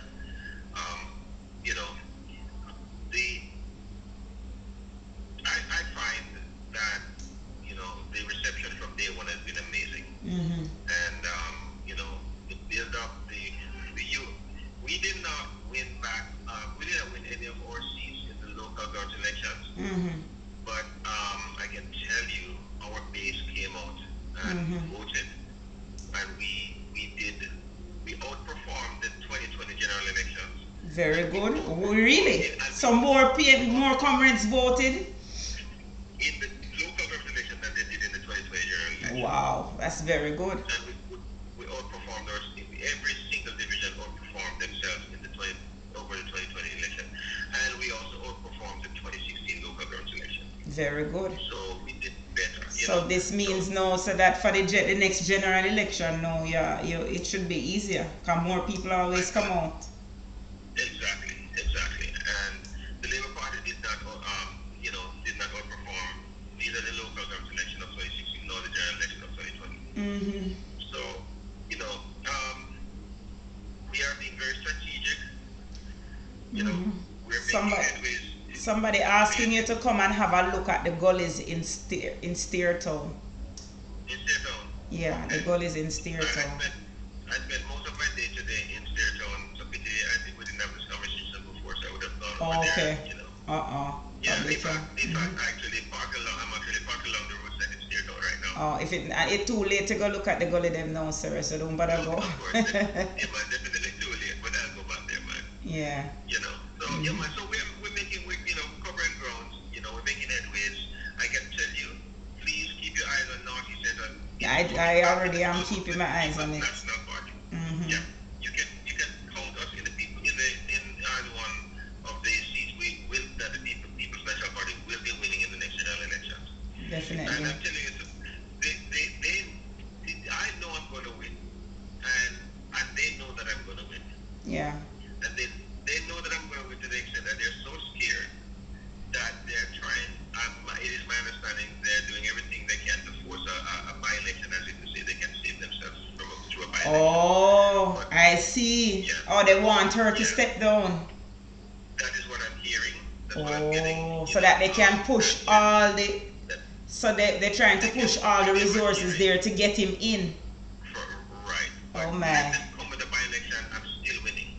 I'm guaranteed. That's crazy. Whether it be a by-election or a local government election, you can count that the People's National Party is winning Northeast St. Anne. Well done. All right. Tell him, all right. So my viewers want you to know that they're very proud of you for standing up for the people. They want you to know that. Let me see, before I let you go, let me see what YouTube is saying. Because we both, we live on both. All right. Yeah, man. No, it's both TikTok and YouTube, so she will be able to watch on either. Well, it will be on YouTube for future reference, so you can go and watch it back and see for yourself. Okay. Yeah, but. All right, I definitely will. Yeah, man. All right. It was my pleasure, my absolute pleasure having you. Thank you so much for joining us on Politics Church Nightly. I'm sure we'll have another conversation in the future. Yes, most definitely. It was a pleasure being here. Thank you for having me on. And I want to commend you Thank you. You know, to alerting the Jamaican people to the realities that exist and why it's important that they cast their vote in the next general election and cast it for the party. Exactly. That will for their best interest. Thank you for being a champion and a patriot of Jamaica. Blessings, my brother. And Take care. Well. All right. Good night. Good night. Well, comrades, that was Comrade Dr. Ryan Simpson out of Northeast St. Ann. I say I labor. Why I don't know what's wrong with them people here? Labor rights. Remember asking you something. Because I know some of you dep on the FYP or watch the live, you know. I want to come so. Why would you like to be in places that you are not wanted? It's like you think so, you have this mentality where you think say you can go anywhere and say anything and do whatever you want to do. Something wrong with you know, like you think you can come bully me, and like it's not even just enough, them just stupid. Hey heroes. It's like them not have no shame. I tell you a long time, Escobar, you know. So them are demons, so them can't have shame. Demons cannot have shame. We are having a lovely conversation, and here come them drunk right here now.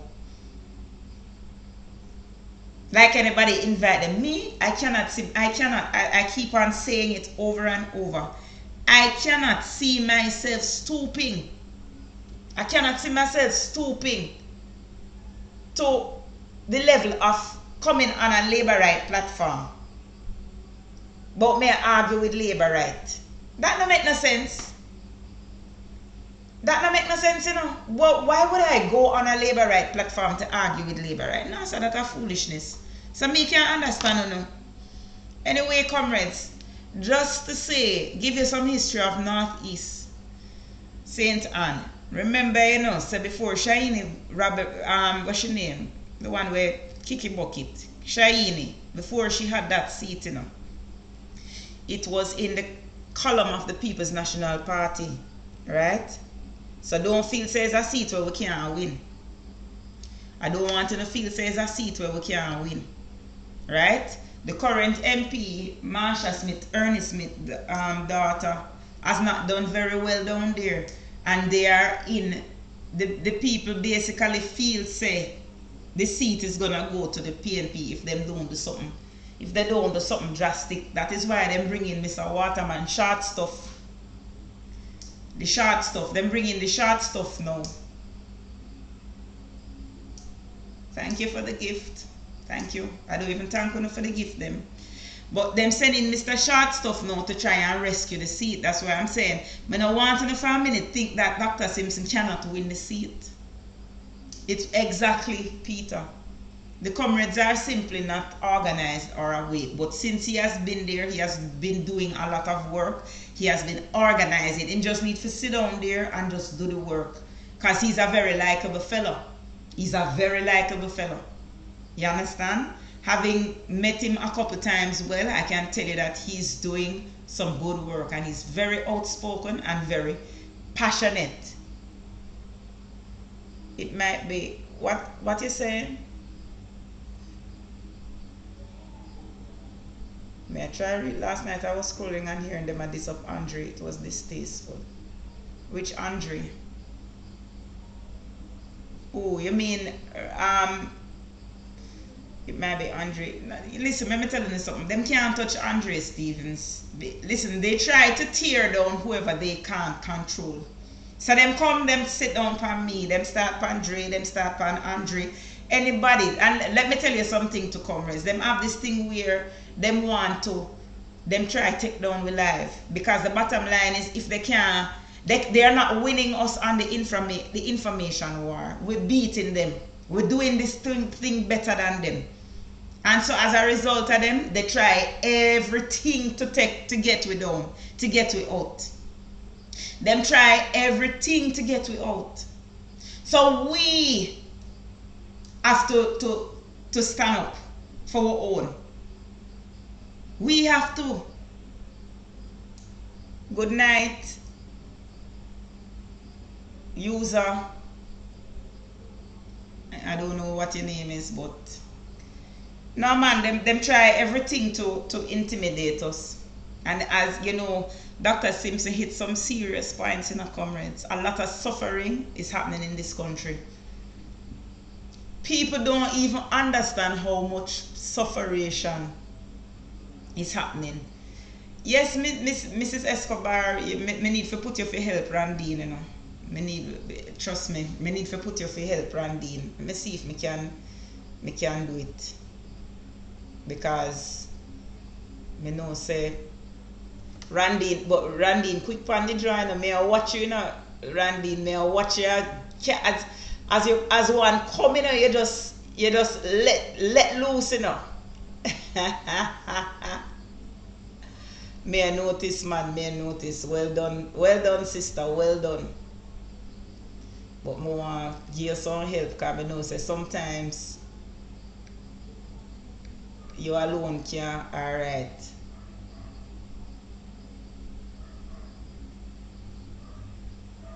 See them, Mrs. Escobar, we boss now. Because I did say from earlier today, I did tell you something I'm going to do it. Alright. Your man no play with them, I love that. But yes, Mrs. Escobar, because we have to get them. Because when me talk, me see them comments, but me just ignore them. Because them, true. I can't understand for the life of me why these people so stupid.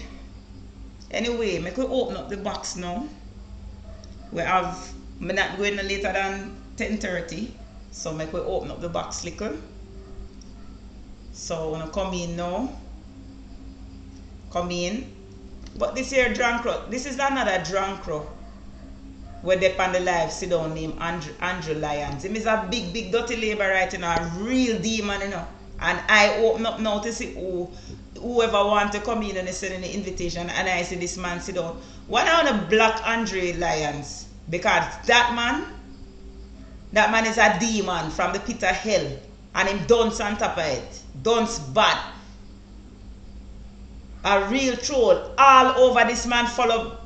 Yeah man, you see you. You sit down here. Yeah man, I'm glad you talk. When you do the deed and block him. See him come up there now. Dirty drunk or piece of shit. We see you. Please to block him. Block him, Randine, or yeah man, block that piece of shit. I'm glad say we get him out. Get him right out. Him too damn enough. Everywhere him go, him stalk me. Stalk me. Everywhere. Like him have, I mean the man, to the point where the man all start find where me work, like him thinks I'm afraid I am. Trust me, him don't even know me, you know. What's up? How you do? Thank you. Thank you, Amper. Thank you. Yeah man, they have to get him out. Him is a real dirty, I mean, he's a criminal. First and foremost, he's a criminal. Right? He's a criminal. Proper criminal. And the police, me and the police them when work side of my office, we are very good friends, and them said to me, say anyhow. So him don't even know. Make him go on.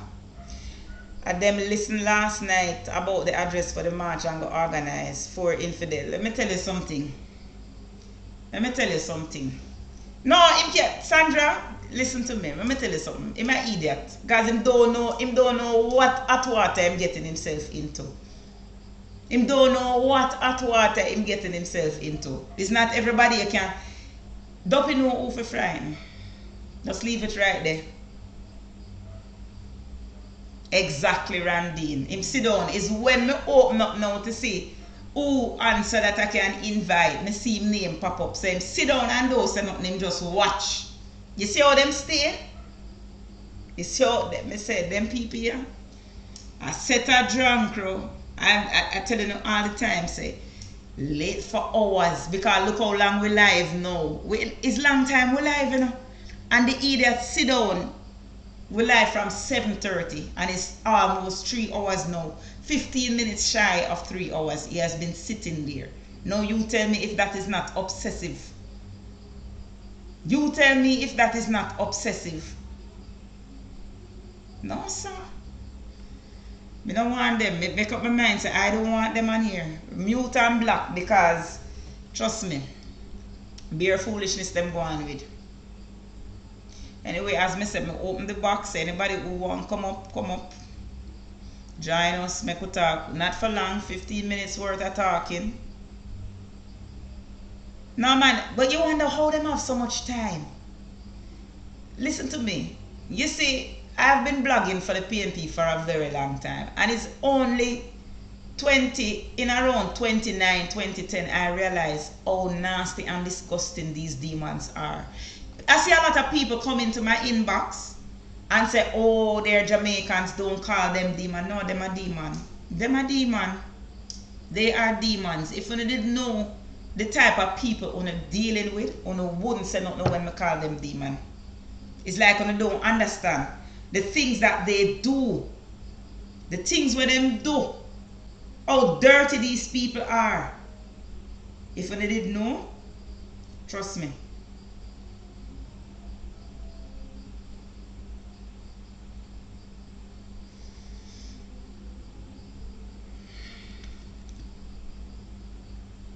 Them use a lot of fake page, them use a lot, trust me, me don't know how people stay so. How them have so much time on them hands. How them have so much time on them hands. That's what I don't understand. How them have so much time on them hands. I don't get it. You understand? Me not understand. We the PNP need to stand up on our foot. We have to get exactly. We have to stand up. We have to unite. As I said in the sermon tonight, we have to unite. We can't. We have to work together. We have to unite. We have to push against them. We have to push against them. We have to push against them. Which per comment or your unpin a comment. Yeah, man. Is more than intelligent, you know. This is way more than intelligent. I wouldn't even say, boy, it's just about intelligence. These people, from day one, they have been warboat and warrior. Them fight because them know them stupid. Good night, Dave. Them fight because them know that they are intellectually bereft. And that is the bottom line. That is where it is at, point blank. You understand? Remember, you know, we tell you already where them start from. Thanks for the follow, Kian. Thank you, Dave. You love me like mango. I saw. Andre M thing is a fake page. Boy, listen, let me tell you something. Your Twitch, you're not going to be able to stay to prevent all of them, because some of them going to stay on them. They're going to stay on the FYP and watch. That's what they're going to do. You understand? But I mean, we had 2 good conversations. I'm just reminding you that Wayne Lonesome, because I'm going to end at, it's now 10:15, I'm going to end at 10:30. Is Dre on TikTok? Yes, Bike Boy. He's on TikTok. He is Dre Brian. Remember, it's at Dre Brian, so you can check. He's live in the morning at 9 a.m. now. He's no longer live in the night. So, you say your phone crashed, but him coming on tomorrow at 9. Alright? So, just to remind you of the schedule, from 9 to 12, we have Dre Brian. From 12 to 3, we have Smile Jamaica. And from 3 to 5, little after 5, we have Jam Views. And then Mrs. Escobar starts at 5 to 7:30. And then I am from 7:30 to 10:30. But probably you have Caution who will come in. I don't know, Caution doesn't keep a specific time. But Caution fit in wherever him feel like. We have Rado Radcliffe too, who most of the times when somebody is unavailable, he's gonna jump in and fill in for one of us. And you have others who are upcoming. It's not just us there. I encourage all comrades to do them thing, do your life. I mean everybody, yeah man, you're welcome, Dave. Everybody can just find a time to go and talk You understand? It's about recruiting. Block me the right mango, may I try block you. At least you're honest. You see, Action Jackson, I respect your honesty. I like that.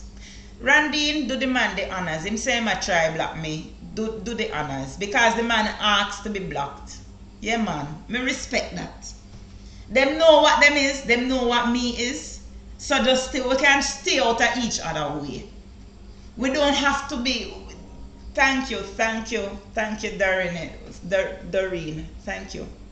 We don't have to agree. Right? Yeah, man. Thanks, Link. No, but it's true. If I don't want to see you, I'm going to try and block you. You know how much labor right me block off of me don't want to see them. I don't want to see them in my space.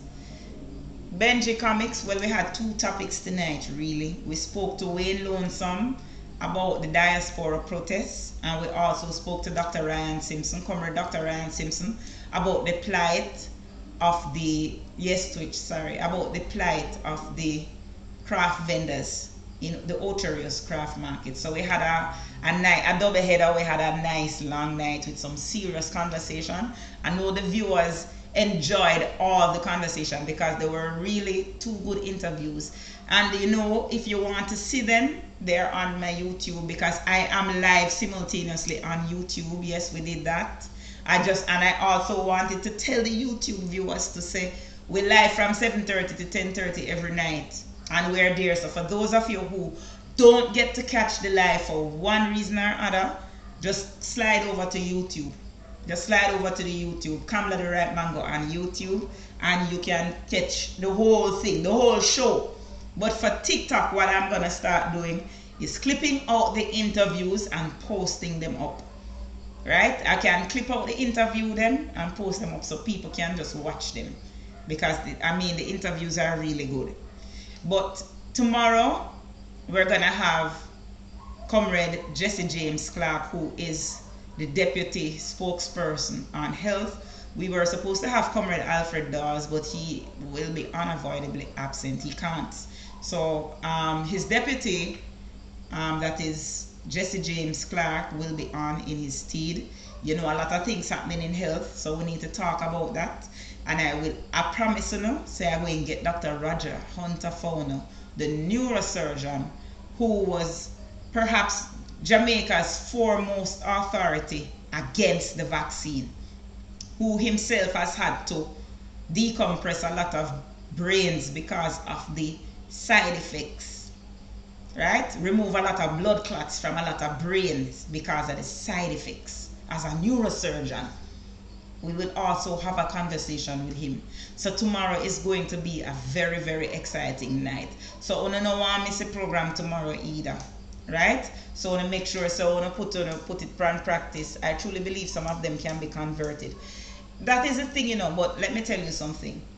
When they come here and they make noise, when they come here and they make a lot of noise, you know, say, them is like them come to make mischief. Some of them can be converted, but those are the ones who sit down and listen and take part. I've had some of them that come on the platform and take real part in the conversation. I've seen that. I've seen some of them come and then exactly twitch, them die-hearted, them come and them take part in this. Some of them take part and they're really good about it.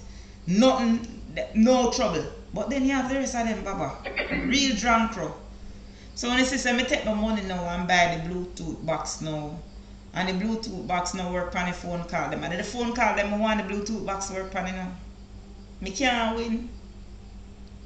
Me can't win. So the Bluetooth box work to play the video them and the audio, but it not patching through the phone call them, which is really what I want. You understand? But we're going to figure it out. The ones that used to listen is becoming, because Twitch, a lot of them become more aggressive because they realize, say, we're making sense, so they're being resistant. You understand? The losers, yes, it's the losers getting to them, but them realize that we make sense. It's cognitive dissonance, you know. And one of these nights, comrades, I have my book, you know. But one thing I learned from Pretty Dan, you know, because I take in Pretty Dan more time, you know, I have my book. I have my book and my pen. I'm gonna write my things in my book. So when I go pretty down, tell her, I say, come now, watch her pan the slide. Yeah, man, we sit down and take in pretty down more time. We just not say nothing about it, you know? Because God knows sometimes. I love you. I love you, pretty. I love to hear her cuss. Lord of mercy. Jeez, you're afraid when she ready. When she ready. She beat them bad man, so yeah man, so I have my book, so I put it in my book now, put it in my book, so we want to talk about cognitive dissonance. We want to discuss cognitive dissonance and its role in politics. You see the serious topic them when I come to you with, you see the serious topic, when I come to you with no play topic, you know. You understand? Because we are going to structure this show. So we want to have you with some guests at least 2 to 3 times. That is it, Mrs. Escobar, psychology. We need to come with some guests at least 2 to 3 times, but we need to come with some education. So one guest is going to always be somebody who can tell you, giving us some history of the party. Start spelling for the FYP labor right them. We can't bother with you. Them don't even know how to pronounce it. Hey, the other night me get a joke, me laugh. When the flight with the Indian them come here. When the flight with the Indian them come here in a comrades. You know them have the flight manifest, right? The flight manifest. So for a passenger plane, it's the passenger manifest. And for the cargo plane, it's the cargo manifest.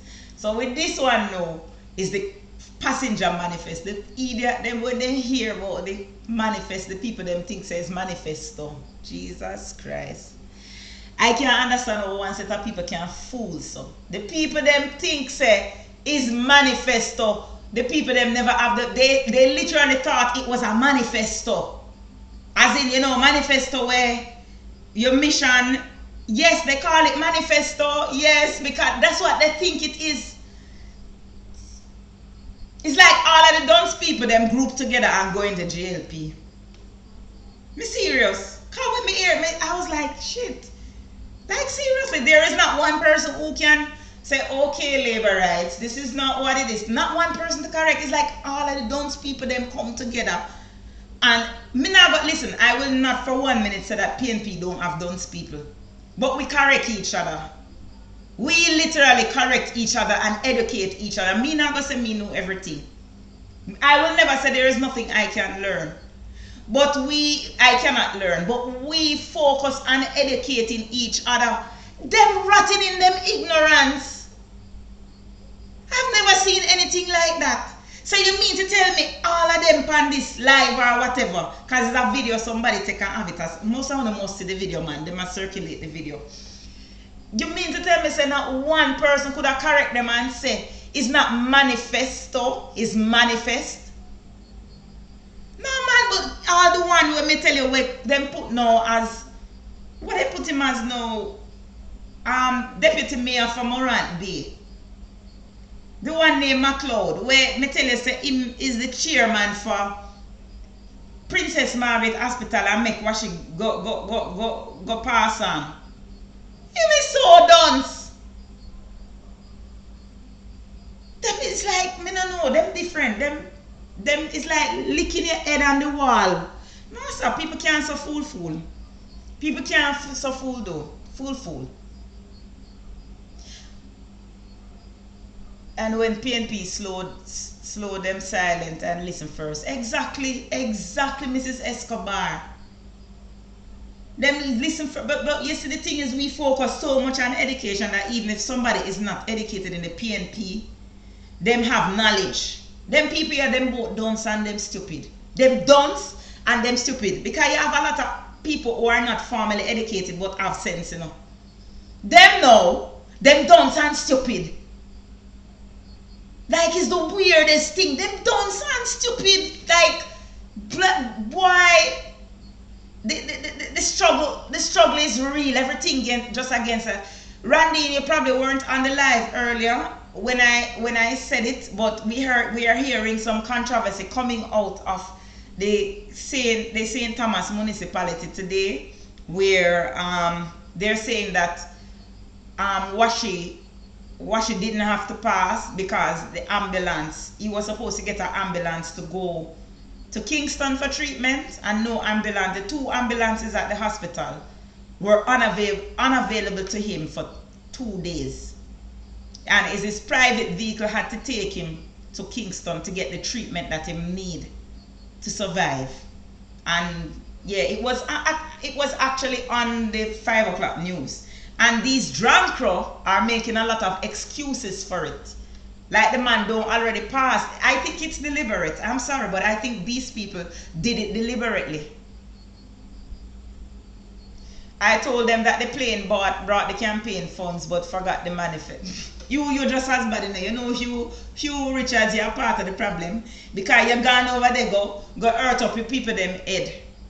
And make them, you not help the people them, educated people them, man. The people them fool. See, it's a serious thing, man. I mean, me don't know. One thing I will tell you though is that if we do not focus on education,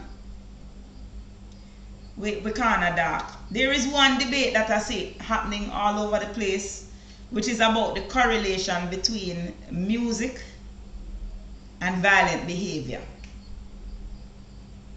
The correlation between music and, you know, I laugh at these labor rights, you know, especially Andrew Holness, because Ronald Thwaites was the first minister of education to make that correlation.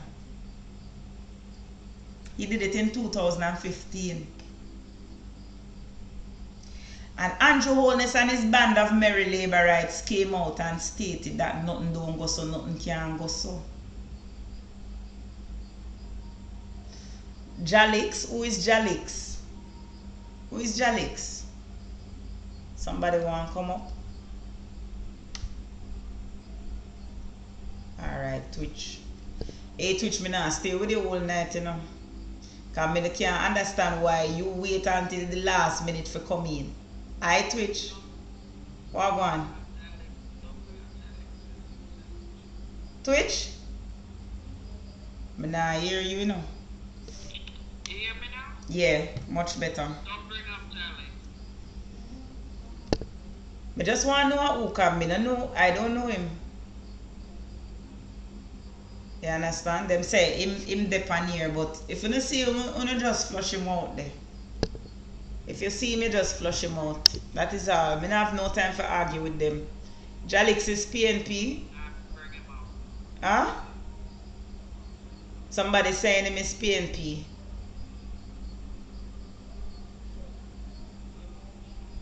I don't know who names him. Good night, Alwyn, Blake. Anne-Marie, what one sis? I hear you talking.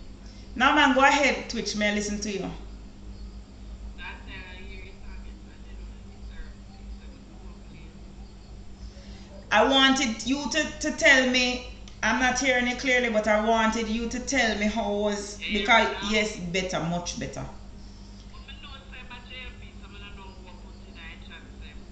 Rhoda campaign manager.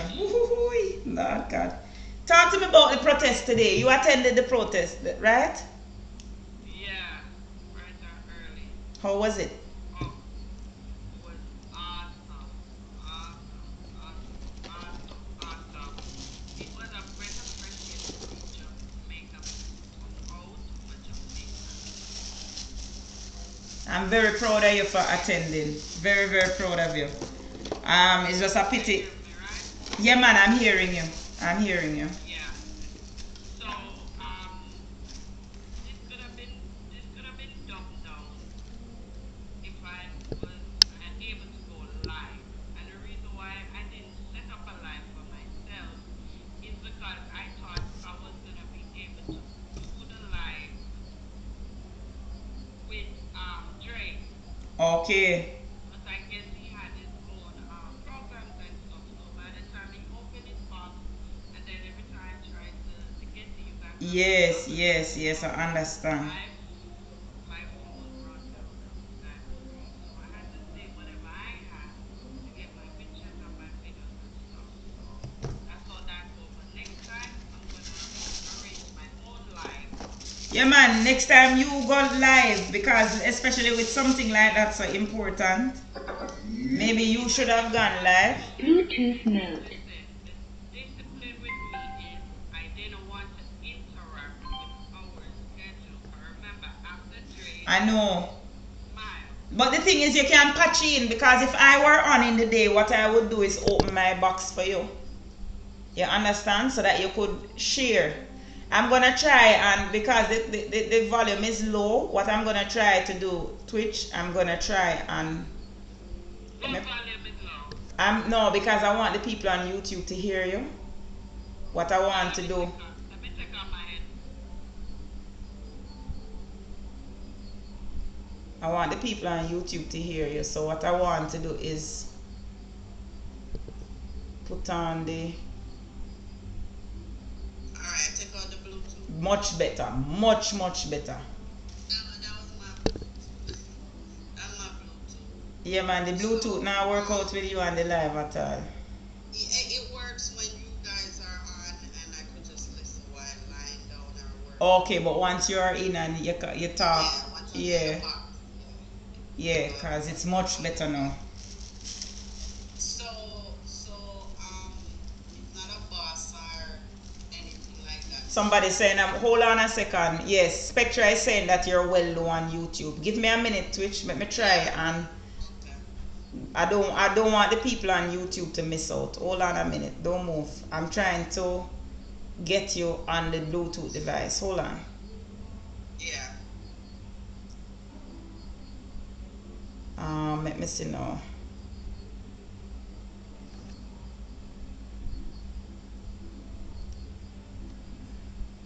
I'm just trying to connect to the Bluetooth and see if it makes a difference.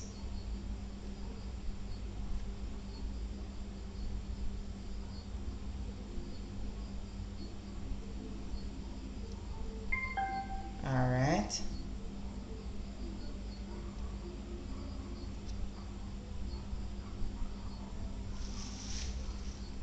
We're back up now. Everybody all right?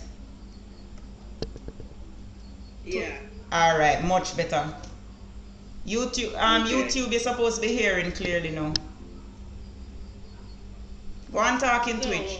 Yes, can you come through the Bluetooth box now? So you see the Bluetooth box work with it, like, see there? The live. Yes, man. When they call in. All right, so I'll talk to you on the DM about to getting people the interview from the YouTube to hear. All right, so back to the march now. As I said, you know, by protocol and manners, I didn't want to go into the timing, but you know what, I feel arrange it next time so I don't. You understand? I mean, we could talk about that another time. But as I said, when I got there so early and able to see so many people. Like when I got there, I had no issues trying to figure out where I'm going because there were people there already waiting and active. And I said, this time of the morning, so much people here already. I felt. What time did you get there? I just walked a little bit before 10. And the march starts at 9. Okay. About how many people were there in your estimation? There were more than 20 people there. You mean in the morning? Yes. And how many people did it build up to eventually? Let me tell you, the space that they gave, the designated area that they gave was overcrowded. Because I'm seeing that you had about 5. I see an estimation of about 500 people there. Yes, because that is the estimation that they give for the space. Okay. Because all NYPD and all the city does it is they give you a space designated and they tell you that certain amount of people can fit there. Oh. So it's an estimation according to the organizer how much people they estimated to come. Okay. So it's 'Cause well I think if he organized. had yeah, if he had, remember he's a retired FBI. That is it. Very, very high level in his career. No dibby, nothing. It look like Jalix now listen. No, one thing with labor right doing, you see once them done to a next level, you know. You don't hear the woman says 500 people that were there. First and foremost, the first protest, which was probably about 3 months, Glena can't say anything them want to say because we know say the whole of them is foolishness. We have the pictures, we have the images, we have the overhead shots, we have everything, and we can count. You are trying to dumb down the numbers because you don't want to. Alright, Kamala don't pay him no. Don't pay him no. Because me, I'm not a. And you I'm were not a there. paid. I'm not a paid P, J, Z, X, R, V. Nobody. Me get up out of my bed bright and early, brush my teeth and clean up my nice self in my bath and dress up and smell good. Alright. I'm gonna drive. I'm not take no Uber, I'm not take no taxi, I take my nice little train and I sit down comfortable. Buy my own breakfast, buy my own water, buy my own tea, buy every single thing. Come I get up so early, I'm not waste no time in the kitchen doing anything. I buy it and take my own self. That's right. I have my own food and my own things. I'm gonna get no breakfast money, no lunch money, I'm gonna get paid for go where I go. That's right. I'm going to represent my people. I'm going to represent my country. But the point I wanted to make is that the first protest, which was held about 3 months ago, 3 to 4 months ago, was in Florida, and that had a small crowd of about 30. So for this one to grow so much, I mean, this is a massive increase from the small number of people that were in Florida. So that means the concept is growing. Yes. And then the next one will be in Washington D.C. according to Wayne Lonesome next month. Right, in June. Right. And I will be there. All right. If me can come, me come. Me go try come up for that one. I'll be there. Yeah. So what I'm saying is, for me to get there that early, didn't quite know where I'm going, and I was able to just walk right into it. Yeah. That means it was active, and when I got there, that little 4 was not there. Yeah. There's nobody over there. You mean So the people them with the counter protesters? Yes, they wasn't there. That was so stupid. So when they started coming, I saw 2 of them. And then it looked like through the protest got bigger. They went on their phone and call and 4 more. So 8 of them in all. 4 plus 4 equal 8. Until it add up to 8. Because they realized that they might get beaten, so them call them local minions. And call them minions them. Black Brown, you was there? Ooh. Anyway, I'm saying that forget about them and the naysayers, but what mind boggled me is when I turn on the news and heard big mass media program like that spreading such lies. Propaganda. I was appalled and thought that this was going way out of hand now with this radio station. You see, somebody that is saying that Dr. Clovis Nelson is a JLP looking seat in northwestern Clarendon. I see. But I'm not surprised. So I'm saying that when I saw them saying that on the radio now, I said, all right, so I'm going to start drop some video because... Yes, that's why I started posting your videos. Yeah. So But you you see see them the have one claimed that say we 80 people was there, but we have the early. video where me can count more than 80 people. The And you video when went you live post too. out was the early ones. Yeah. You didn't even get the later ones because I didn't have much charge. And then I didn't even get some after that because it's like by the time the thing turn up and the music start play, and when Rattigan take the mic and all of that, I not even get for video that my percentage of my battery go down. Okay. And I say the people them turn up. You saw we turn remote up to the embassy. I would say, oh, in Jamaica, it never normal out there. I'm happy that you're able to share this with us. Stay upstairs and hear we. And if she that pray, God, Mr. If I use your prayer to our living Jesus Christ, my God, I'm sorry, but we disturb the prayer up there. So anybody a lie, them need to stop lying. Nobody out there not in a orange. No, we saw. I could see that because it wasn't political. Yeah, it wasn't political at all. Anybody take orange t-shirt, it's a Rattigan them slogan and stuff on it, and because them don't like the white one. Yes. So when the black finish and the orange finish, them reserved to the white, but much people never want the white. That's why them reserved to the orange or the black. No political color. Everybody in them Jamaican color and them Jamaican flag. That is right. But one thing I can tell you is that this is like a snowball in a twitch.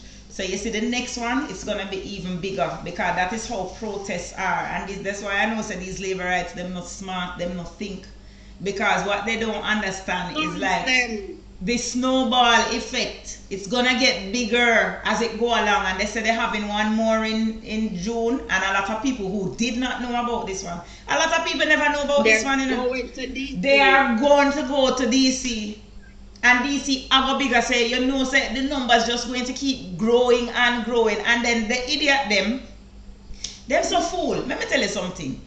Them don't realize that they actually help to publicize this thing, by cussing it. Because you see them doing a very nice thing they're doing. But no publicity is bad publicity. They're making people more aware. The UK one going to be biggest, Miss Escobar, and the one in Toronto. And I will be helping to promote them. Me will be helping to promote them. My book active, London, me dead. And let me tell you something. We have to also promote their Diaspora conference, which is going to be happening next month. You understand? Yes. Because remember, so the people them plan them conference, and the Jamaican government now decides them want plan for them things same weekend. Same time. Yes, because they are trying to mute. They're trying to mute through Zoom, and they're gonna do it through Zoom. I will definitely be participating. Other people are able to tune in through Zoom, to the Zoom link. Yes, ma'am. Cause they inviting everybody. Everybody needs to come. And this is the difference between them and their other that thing where them do down there. So them big dignitarian people who can invest on this and that. No, thank you. No, exactly. They're not. Them not really care about what Jamaican people need in a Twitch. It's not about what the people need. It's not about what Jamaica needs. It's about themselves. What them can get out of the diaspora. Dre is live now. Okay. Yes, so as I was saying, what was so amazing. I saw elderly people in the crowd drawing and hopping. Okay. In their wheelchair. Very with nice. Their cane.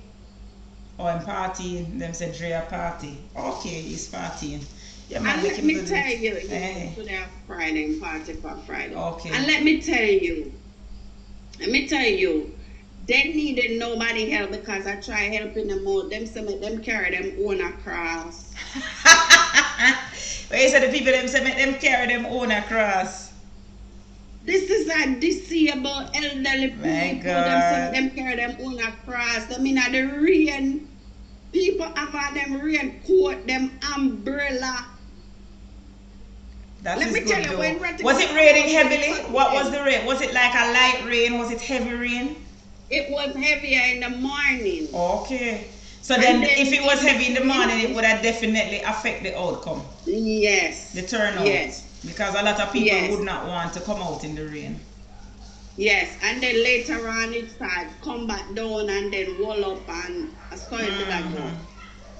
Because I even was saying that next time make sure in summertime we wouldn't have to deal with the rain, and people are saying, no, I love the weather is better. Because nobody don't want out there in the sun. Yes, that is true.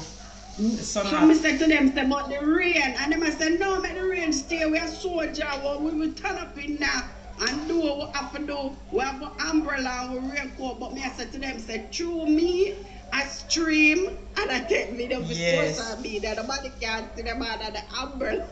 I understand. But I'm very happy though that it came out well. Very, very happy that it came out well. When Rattigan come out with a party, Kamala, the people them say, listen, we're not hungry. Wow. We are soldier. War. We come out of war. We're not hungry. We don't want a party. We want to turn up the music and start the thing already. We're ready. That is come out of work. You know, I'm proud of what you have done. I don't think them understand. I don't mean for cut you come, like I know you have short time, it's too much, but they're going to continue for another life them tomorrow. Let me tell you something, I don't think them understand the mentality of the people them where they in the diaspora regions left Jamaica and know say you work, you hard earn the money all the time, send God Jamaica for your family, send you how much thousands of dollars for clear barrel, this, that. That is it. And you be pressure America now because guess what? Your family down there, I go start pressure you more because every day and every year the things them get more and more. It's terrible, man. It's dread. It's terrible. Terrible. When you upset the diaspora, remember me tell you, you're going to get it. A beating you're going to get. And remember them depend on the diaspora people them for carry up the taxes of Jamaica. Exactly. You hit the nail on the head, man. Because Jamaican people can build a one-story house or a one-bedroom or a two-bedroom or so, boom, bam, bam, the normal Jamaican them. But let me tell you, the diaspora them build the biggest house them in Jamaica. True. And put more money in the hardware supply store them. You're right. No lies told. Not one lie told. Them need to stop it and walk, can't run without way, because you sell it out to the Chinese them. Wow. When I like spend money. Them sell out everything in this country, my love. Everything in this country is sold out. Them wicked, and like me say, come on, me not have walk. Me say, me not have space for walk. Let me tell you something. If more people had come out, they would have shut it down. Probably. It would have been too big. No, NYPD would have shut it down. The fire department would have came and shut it down. Because we're literally in the street. What they did was gave us half of a lane where vehicles supposed to drive. Okay, I see. We're in the middle, we're in the street where the traffic's supposed to drive. I'm glad you do it the right way, get the right permits. I'm happy that you all did it the right way. God no. I'm happy about that. No, Rattigan, remember I told you now, Rattigan and Herb up there. Yeah. Yeah, man, they saw. No normal people could have get that permit there in front of the council. I'm not asked. Yes, Blade, I believe you. Blade is saying if it was sunny, about 500 more people would have been there. Yes, and they would have shut it down. Yeah. They would have said it's a fire risk and it's a civilian risk.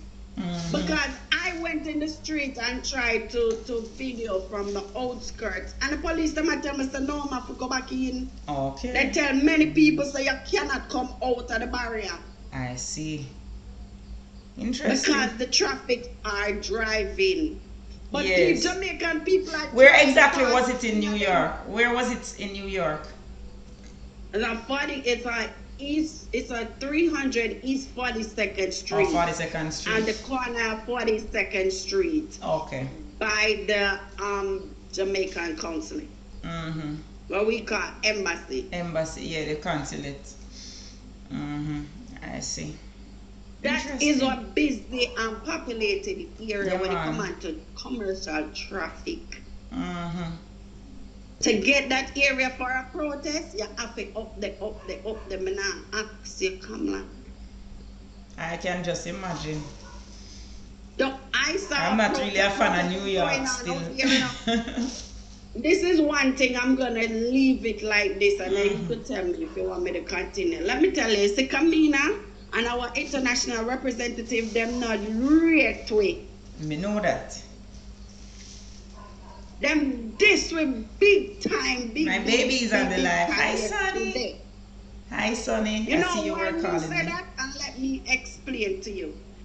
During today's protest, Somebody is saying that the permit, Twitch, the gold teeth is saying that the permit was for 300, so it was fully supported. So you were right, Twitch. If it went over, if it went too much over, then they would have shut it down. They would have shut it down.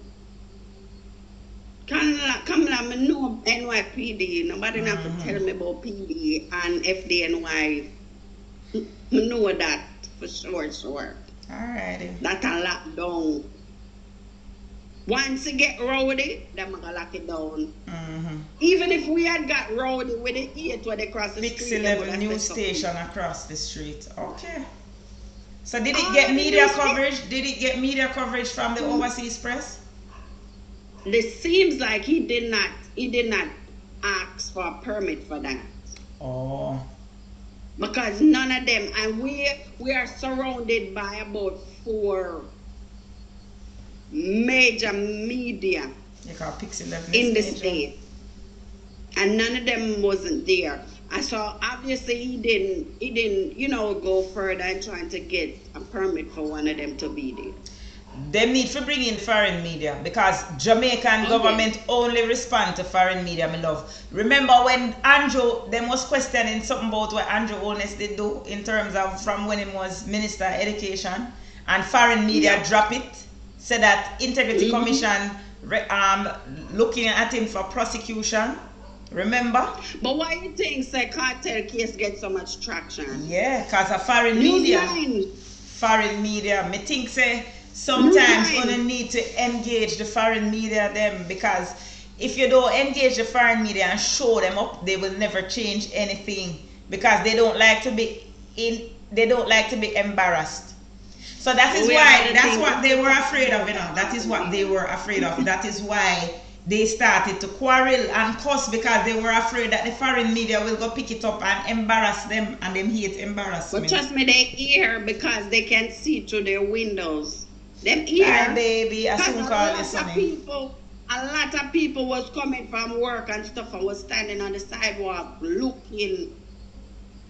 I don't mean nobody like me and you, I mean the other people them. Yeah, man. People who are not Jamaicans. They were curious to know, and that is how things spread. But people that not me and you, where you understand me, I try to say white tea. Yeah, man. I understand that. Tea. Yes. Yeah, man, Joseph, man. Anyway, Twitch, we are going to call it a night now. It's 11 o'clock and I need to call back my daughter. See, she come on the live. Yeah, I was gonna finish my statement, what I was trying to say to you. I said they don't rate us. During the protest, there were another protest there. Yeah. And they looked like they were Chinese or someone of those nationality. Kamala, they were there for more than an hour. They take off the wood. They was marching in the street. Wow. Thousands of them. Thousands. You see, the thing is, it is going to take time for us because we're not normally in that frame. It's going to take a little time for us to get there. No, Kamala, the start let me finish is good. Why I say that. No, it's not because of our numbers why I said that. It's because their government and their advocates advocate for that. Okay. Their consulate, their representative advocate for that. Randine, them can Mrs. Escobar, them can't march in China, you know. Mrs. Escobar, they cannot march in China. Them have to march in America. A matter of fact, them they will march, them can't even go back to China. Because me sure say Mr. Xi Jinping, me sure say Mr. Xi Jinping have all of them know exactly who and who already. Me sure Mr. Xi Jinping, whatever I want him, know exactly who do what already. But now ask Christ. I don't think I'm not gonna say it's a political thing or it's against their country. I don't know what the march was whatever about. the march was for.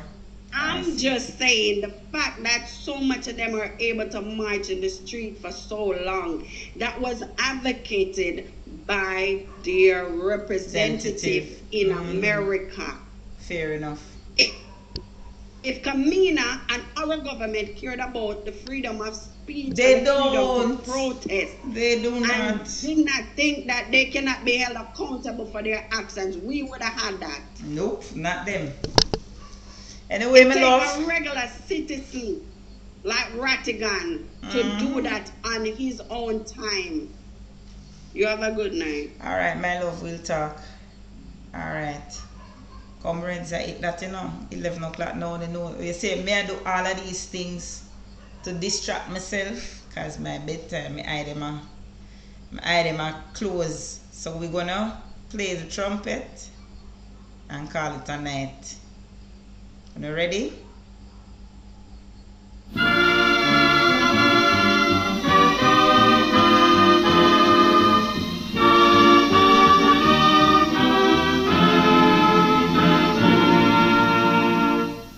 The trumpet has sounded, my countrymen all, so awake from your slumber and answer the call. The torch has been lighted, the dawn is at hand. Who joins in the fight for his own native land? Land of my birth, I pledge to thee, loyal and faithful. That is it, comrades. Enjoy the night. Take care of yourself. We're going to end up the live now. Remember, before I go, follow me on all platforms. Follow me over YouTube. Subscribe to my YouTube. You people on YouTube. Follow me on TikTok. Remember, I'm on Facebook, Kamla the Right Mango. Kamla Forbes also on Facebook. Remember, I'm on Instagram, Kamla the Right Mango. I'm on Twitter, The Right Mango. I am everywhere. If you want to come in my broadcast list, send me a message. You almost can find somewhere to send me a message. Send me a message on TikTok, a direct message. Alright, so that's it. Remember, tomorrow now we have Jesse James Clark, Comrade Jesse James Clark, and Dr. Roger Hunter. So soon tomorrow, enjoy the rest of the night. Big up on yourself.